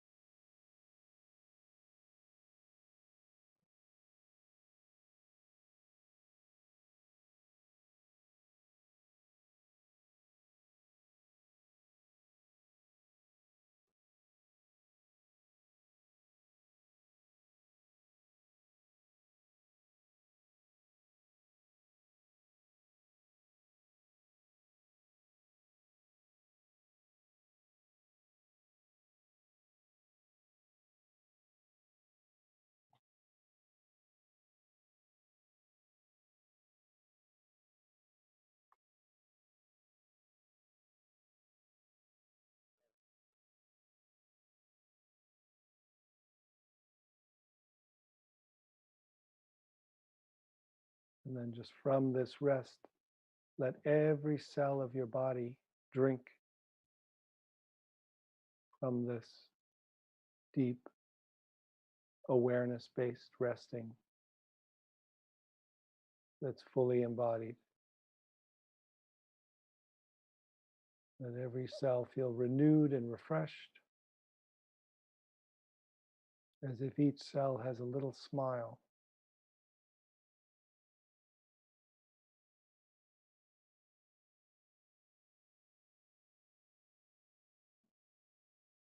Feel that velvet, black velvet peace all around you and within you,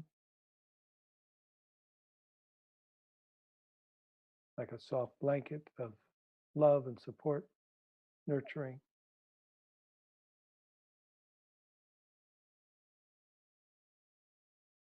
Just drink it in, receive, and send it out to everyone and everything.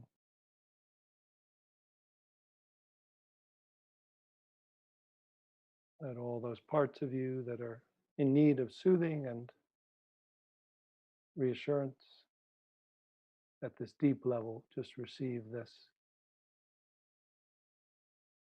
comfort, rest, primordial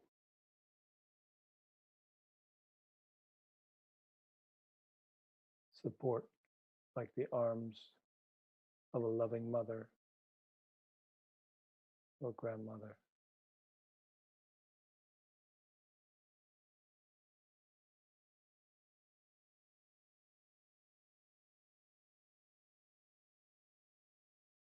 So when you're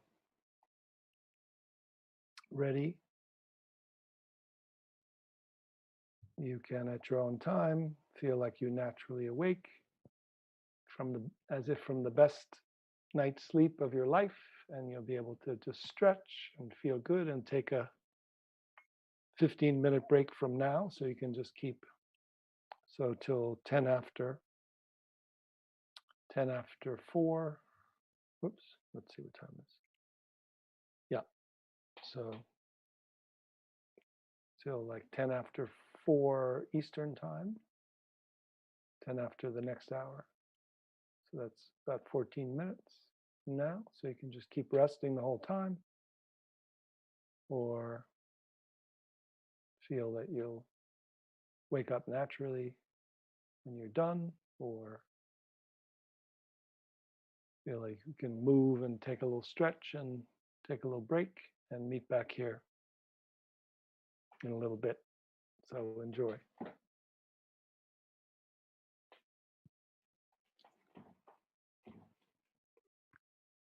Hello, hello.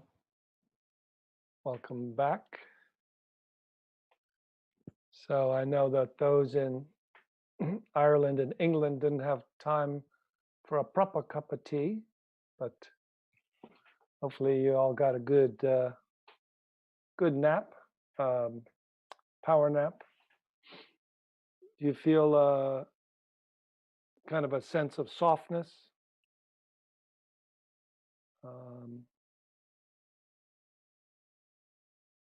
Anybody want to just share briefly on that? Anybody who felt like they got it in a way that was helpful? Oh,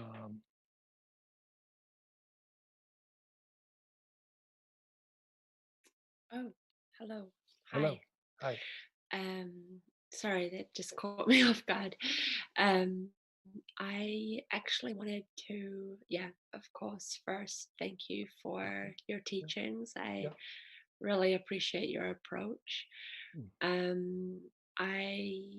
wanted actually earlier on to share about the compassion exercise. Okay, sure. And yeah, I just, the conversation you had afterwards with one of the other participants, I am essentially just kind of,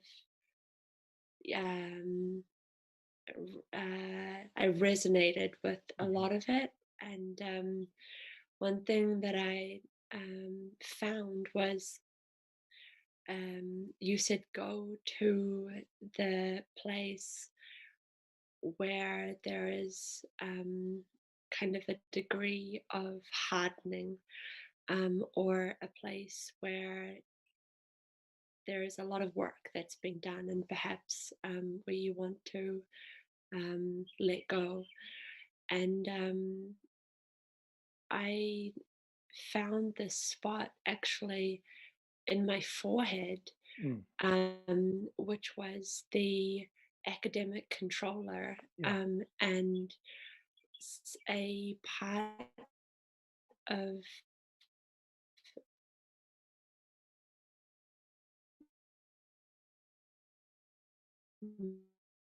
my experience that I have.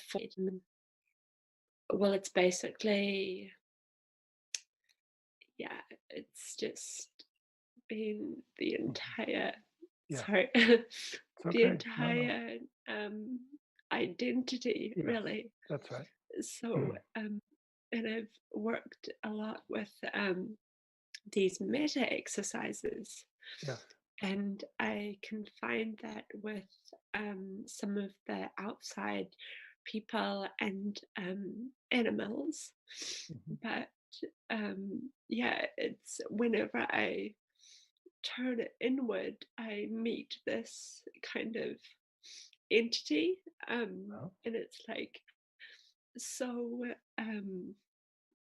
unforgiving, actually, just like very. And so basically the first thing I wanted to share, because I find it so interesting hearing all of these different perspectives, like so confirming, and I have done a little bit of reading on the Chinese elements, and the fire element is like joy and communication, and the summer energy of like outward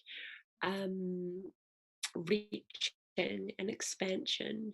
And one of the ways that you fuel your fire element is by sharing, and I really see that in this group. So I wanted to say that from that exercise, one interesting thing that happened, and again, like very spontaneously, was having a dialogue with that part, instead of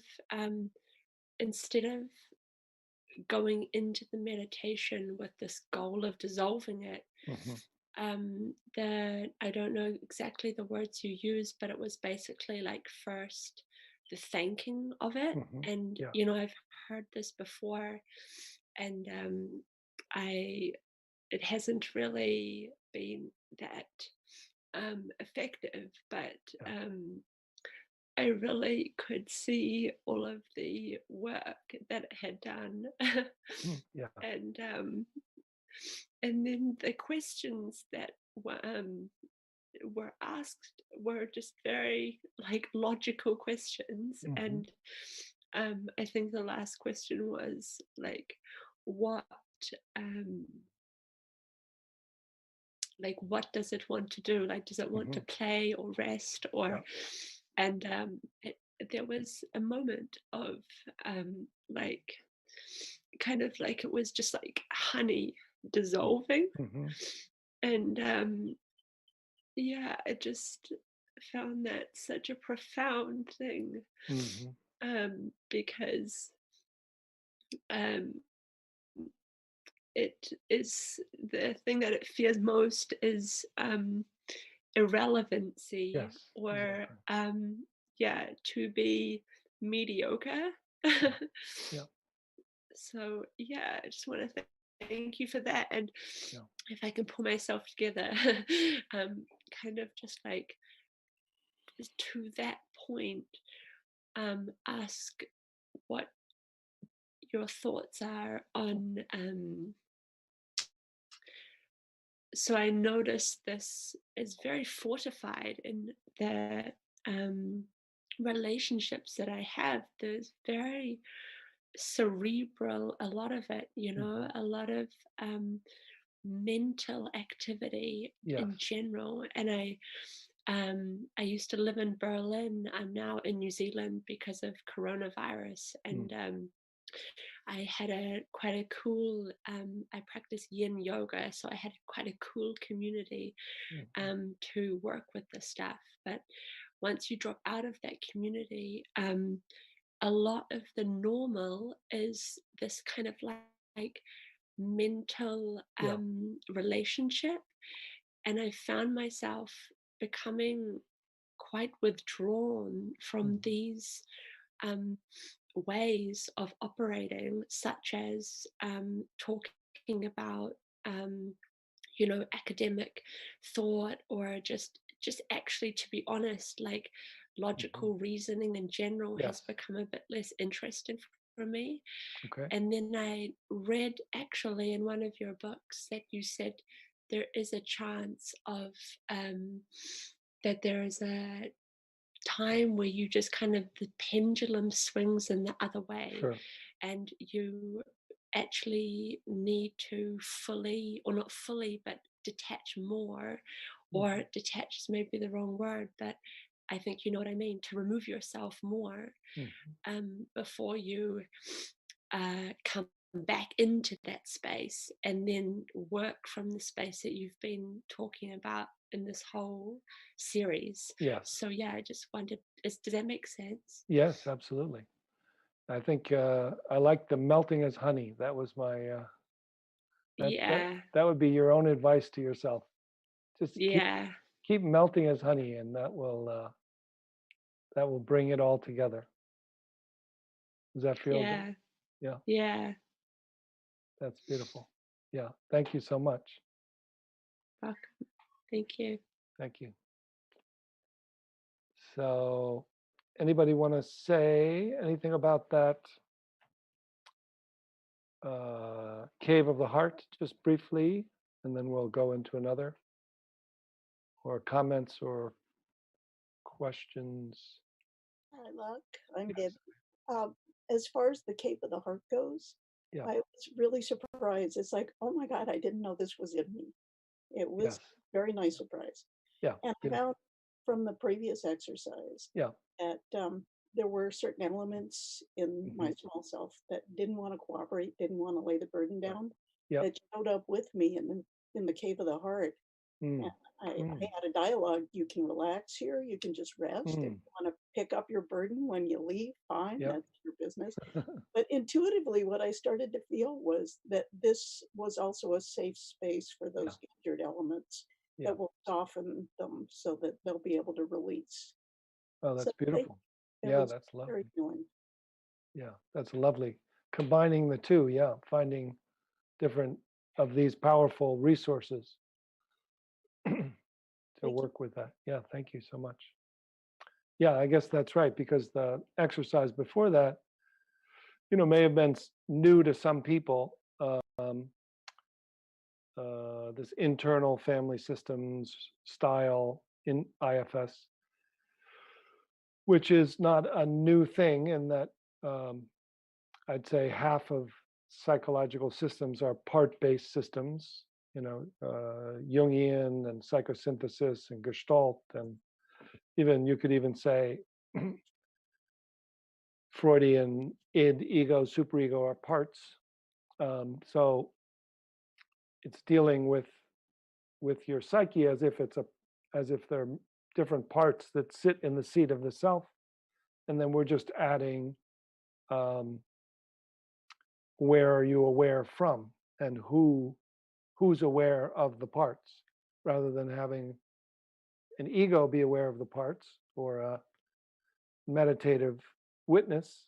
We're having this loving presence be able to be with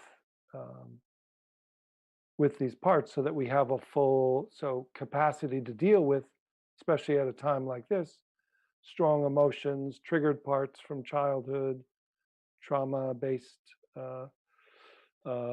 fear, confused parts, can be met with this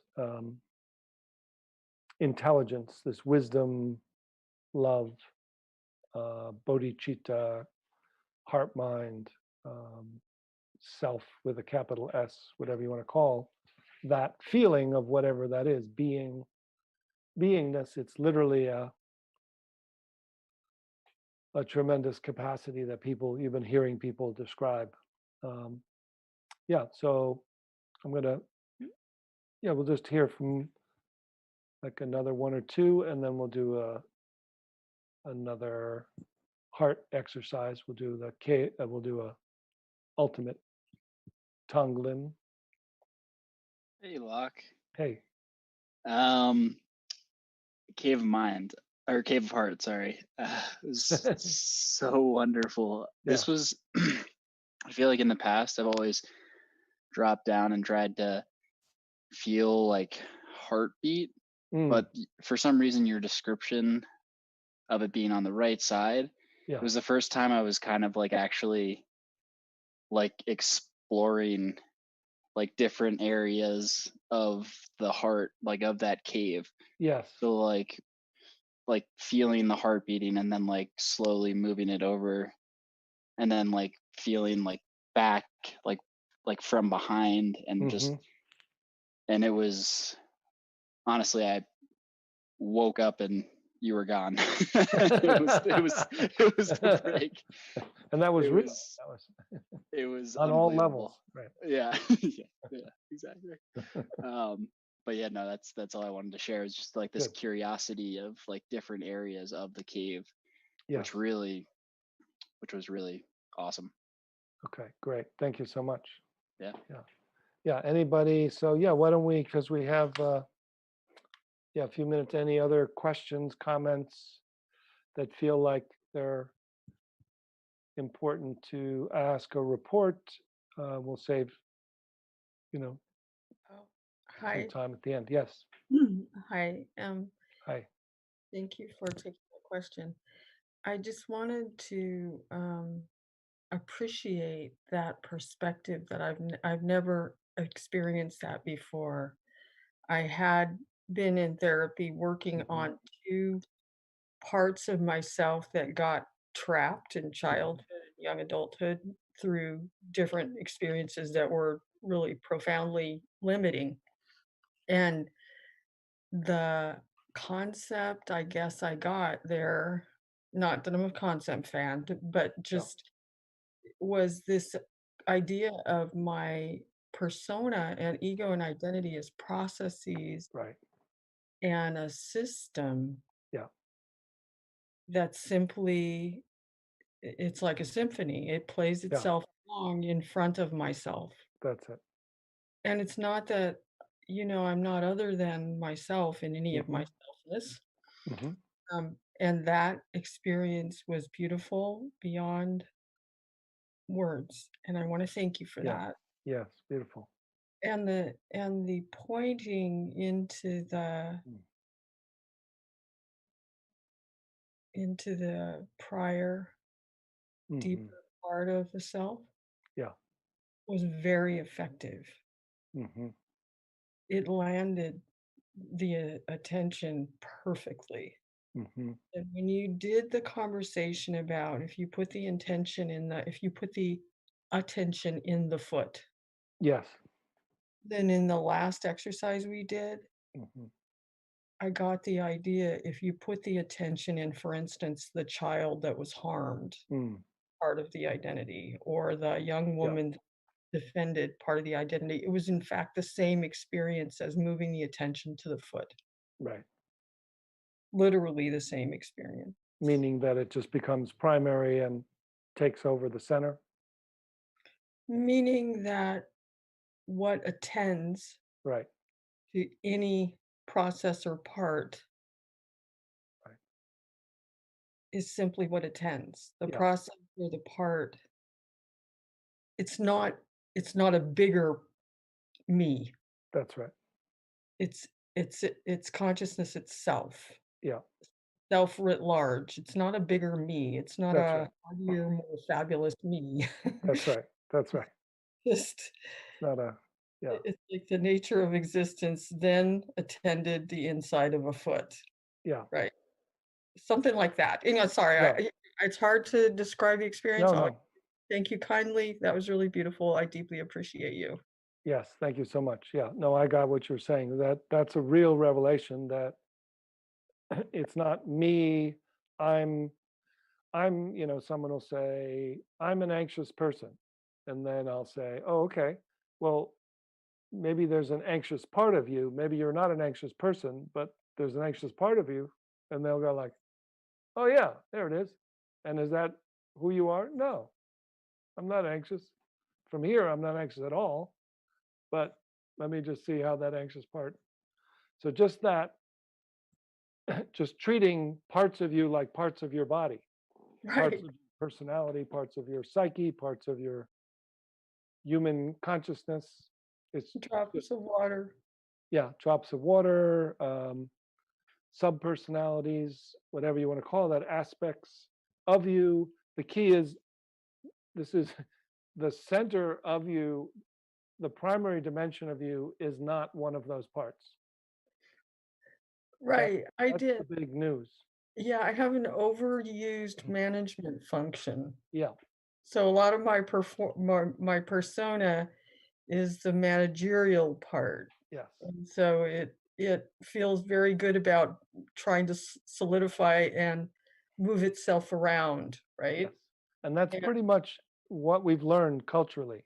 Yeah. Smart, successful, even mostly spiritual people have, are sensitive people who have tried to manage it with ideas and manager parts and spiritual practices, but they're all within the cloud of the system, calming it, soothing it, getting ideas about, and this is just like, well, let's just find that which is already here, which is already loving and accepting of this precious human animal, just like this is like a cat or a dog or a human or a creature that has parts, and it's just when the love comes from that, then it can be accepted, and it doesn't have to like be perfect or save the world or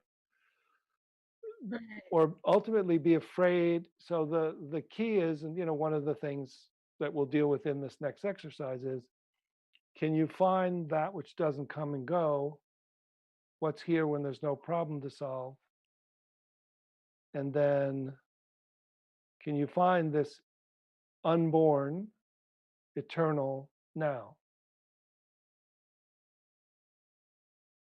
And when you find this tuning in, everyone can try this, just tune into this, that which is here, that doesn't come and go, that doesn't feel pain, that is eternal, that's unborn, and it's with and what arises as the born and the sensitive human being that is born and will pass away.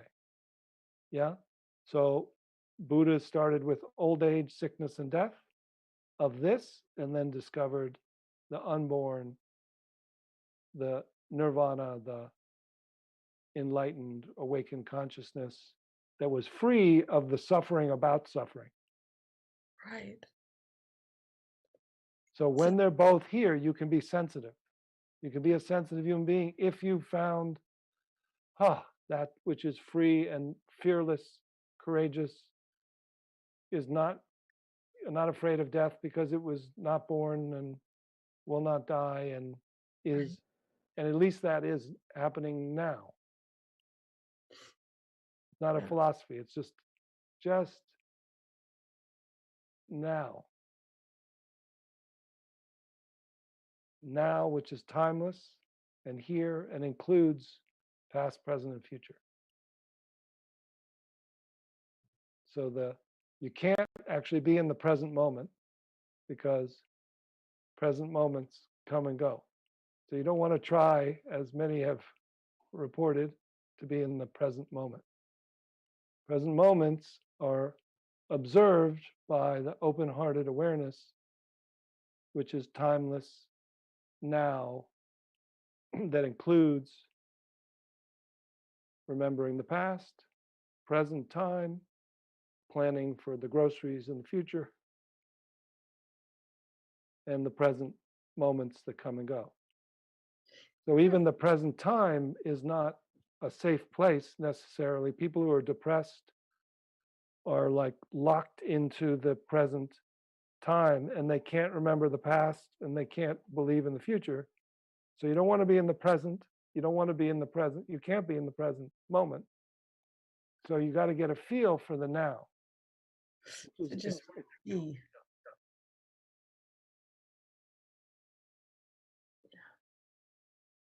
Then you can be with the loss and grief, fear and worry and unknowing, not knowing what's going to happen, appears to whom, to what.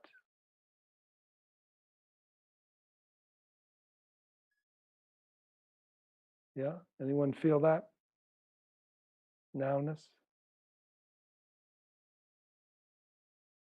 Open-hearted awareness, now. Feelings arise and change. They're made of the awareness. So they're not even just coming and going, but they're made of this life that's flowing and changing and but is primarily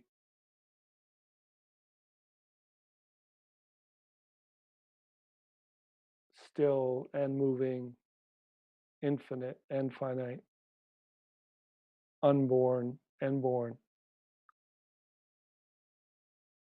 the deathless and the born and that will pass away.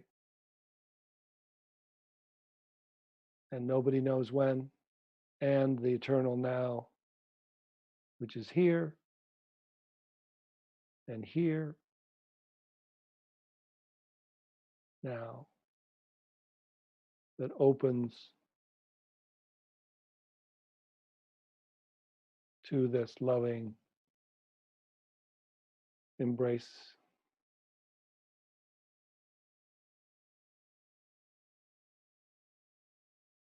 That can bear what seemed to be unbearable. So it's getting in touch with that,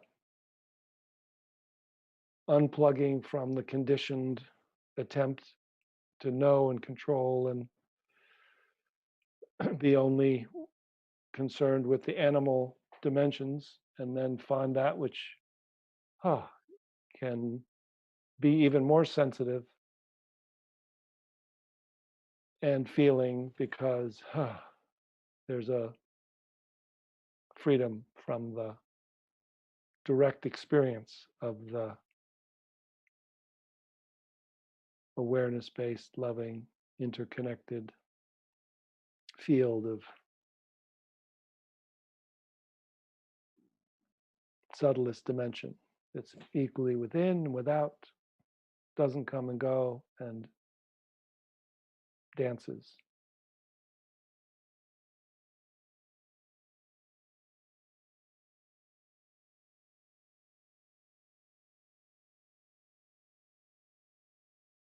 So just feeling that. So ultimately, it's about finding the tuner of local awareness, which I'm talking to, and tuning into the now that includes the 3 times of past, present, and future, but is all at once.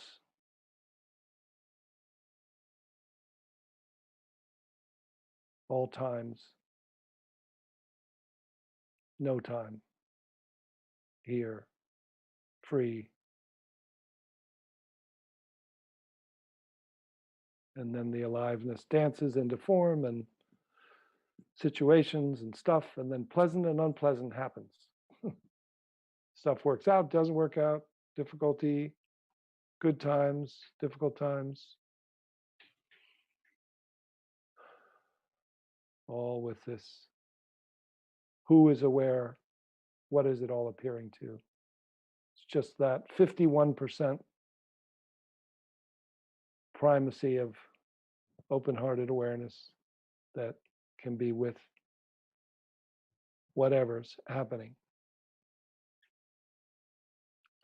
So why don't we do a meditation, last one, so we can do this ultimate Tonglen practice. So one of the unique doorways or helpful directions is most of our senses are pointed forward and out. So we're subject object this way. We go up, we go out. So the key is to go down and back. So going out of the door behind your heart space, so that awareness, so you discover the awareness that has your back. So the key is to distinguish it from imagination.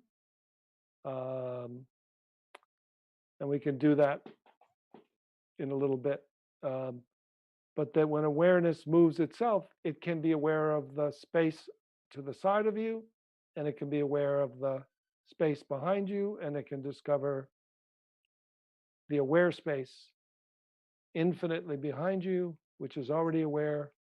And then that awareness can come into your body as this ocean of awareness arising as this wave, and then look out of the eyes of your heart, or feel as if the connection to everything is equally inside and out and has kind of dropped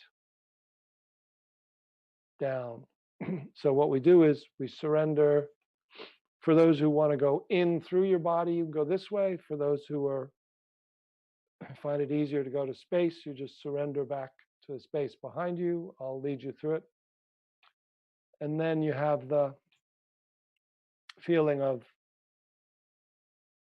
feeling your body from within. And then we're going to send out compassion, unconditional love to everyone and everything. And then feel the love come back, and feel that people have awakeness and they have suffering, that we have awakeness, we have suffering, we have compassion. But then the key is that all goes back to the source, to the awareness that can bear everything. So we don't have to hold the pain of the world in our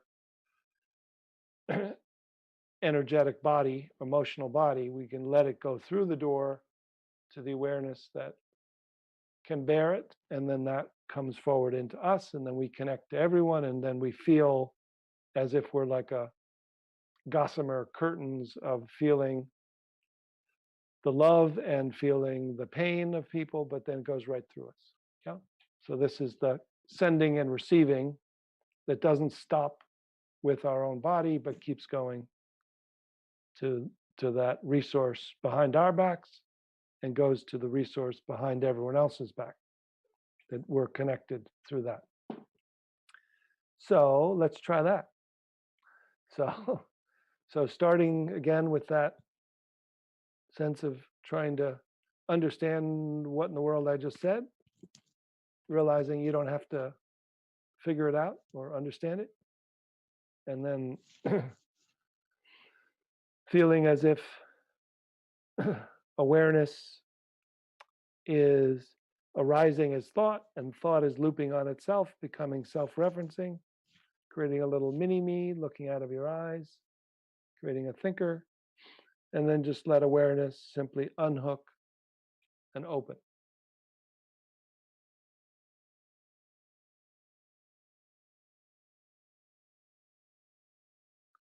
And then for those who like dropping into the heart space, you can go down and be aware of your jaw from within.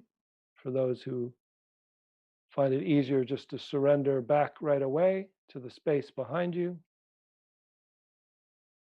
you can just surrender straight back to the awareness behind your heart space. For those who want to drop, feel your awareness, be aware of your throat from within your throat. Feel as if awareness can drop below your neck, feeling your upper body directly from within. And then finding that heart mind or heart space. And feel as if awareness can move to the middle of your heart space and then to the back of your heart space, and then opening behind you to the awake space behind you that's boundless, timeless, opening as far as awareness can move until it discovers an awareness that's already awake without your help.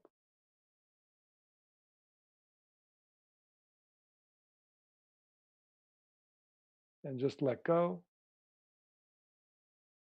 beyond all conditioning. Just unplug your local awareness and find that which is already supportive,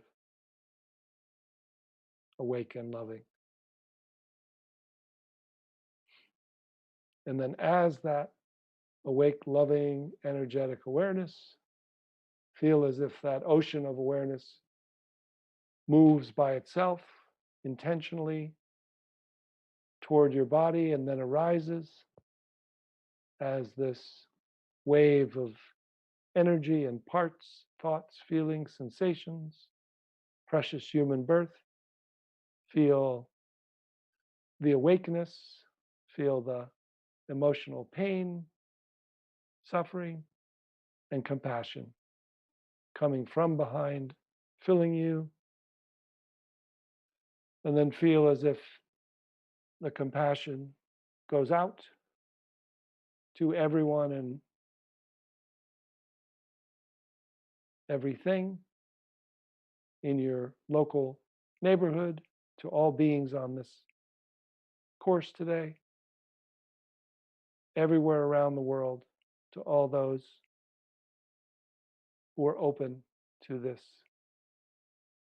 compassion, sending this compassion to everyone, noticing that everyone has suffering and pain, everyone has awakeness, and everyone has capacity for compassion. And then just notice that this awareness goes through their heart space and discovers that everyone has a supportive awareness behind their back. And just notice the relief that everyone has this support, whether they know it or not. May all beings awaken to this love and support and be relieved of suffering. Then feel as if compassion is being sent from everywhere through the hearts and the heart space of others toward you, certainly from this group that is sending it now. And then receive this love and compassion for your suffering and pain, for your awakening of your already awake nature, and for your own compassion. And then let the pain of the world go back through your heart space and discover the support of the already awake nature behind you. And then feel as if there's a flow just in your own way, in your own time, of feeling this flow from behind you, arising as you, going out to everyone and receiving. And just spend a little time in your own way, giving and receiving, sending, and really receiving love and support both from behind you and in front of you, all around you, within you, and sending and receiving this compassionate energy and activity.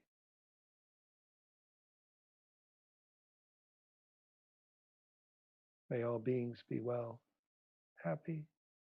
May all beings discover their already awake nature and share it with others.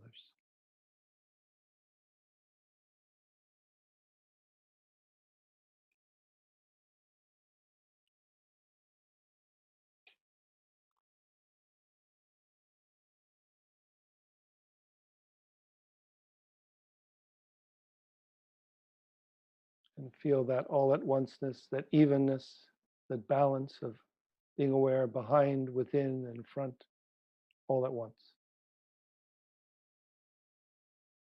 Like an interconnected grid.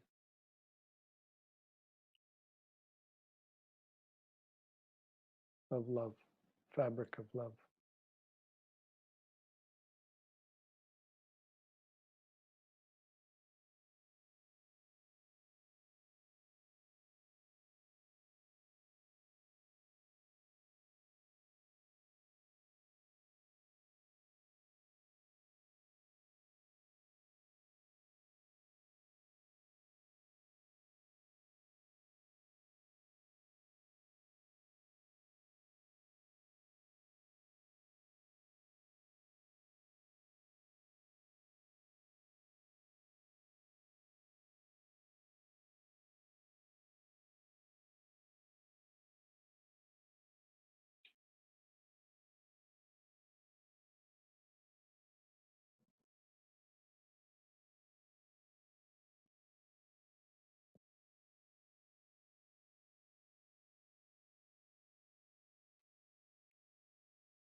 Just giving and receiving and just interconnected to that which doesn't come and go, resourcing with the source, finding the capacity to be with whatever arises, pleasant or unpleasant, from this which is greater than us and essentially who we've always been.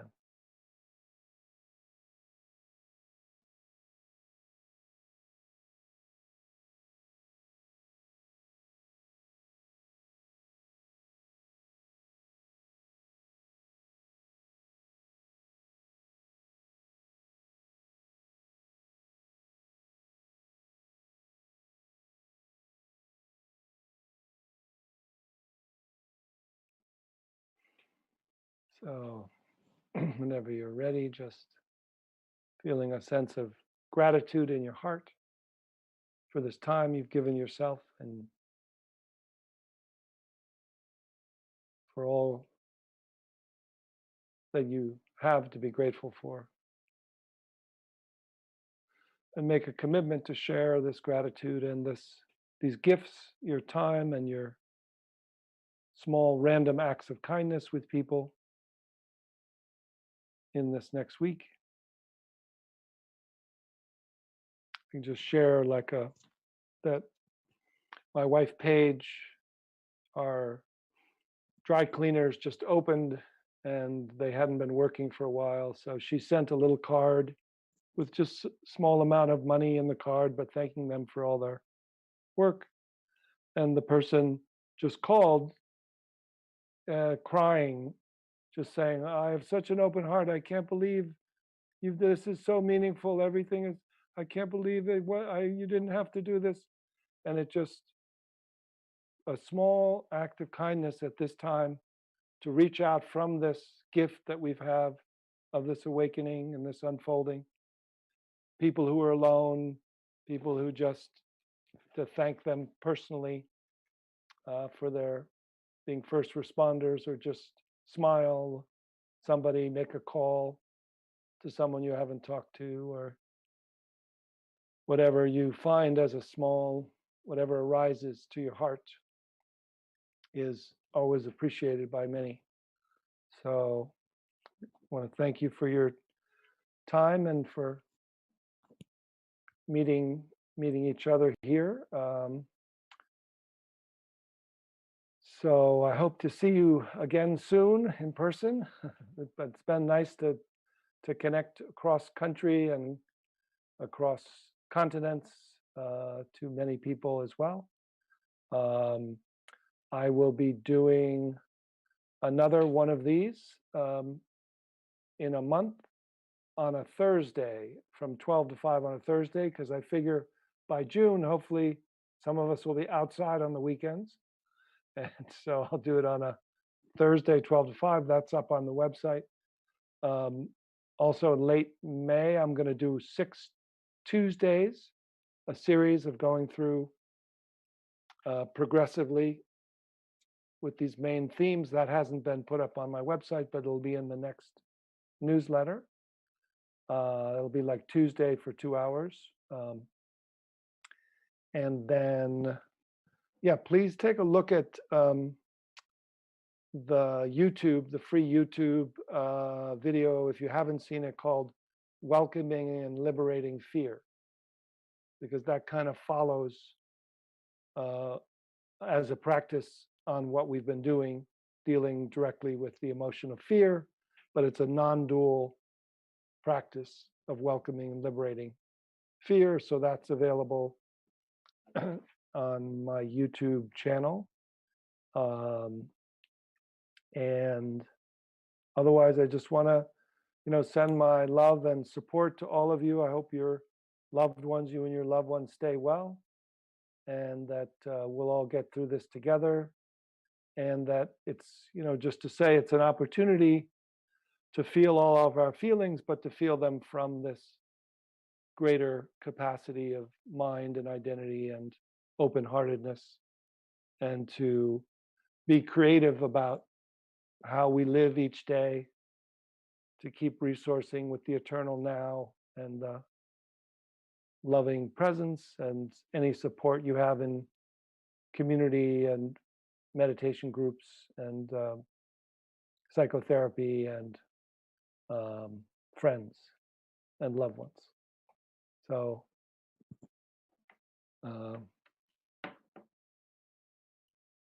want to wish you the best. Lots of love to everyone. Shall we all say hello and goodbye to each other with this? Thank you. Everybody. Bye. Thank you. Thank you. Thank you, everybody. Gratitude.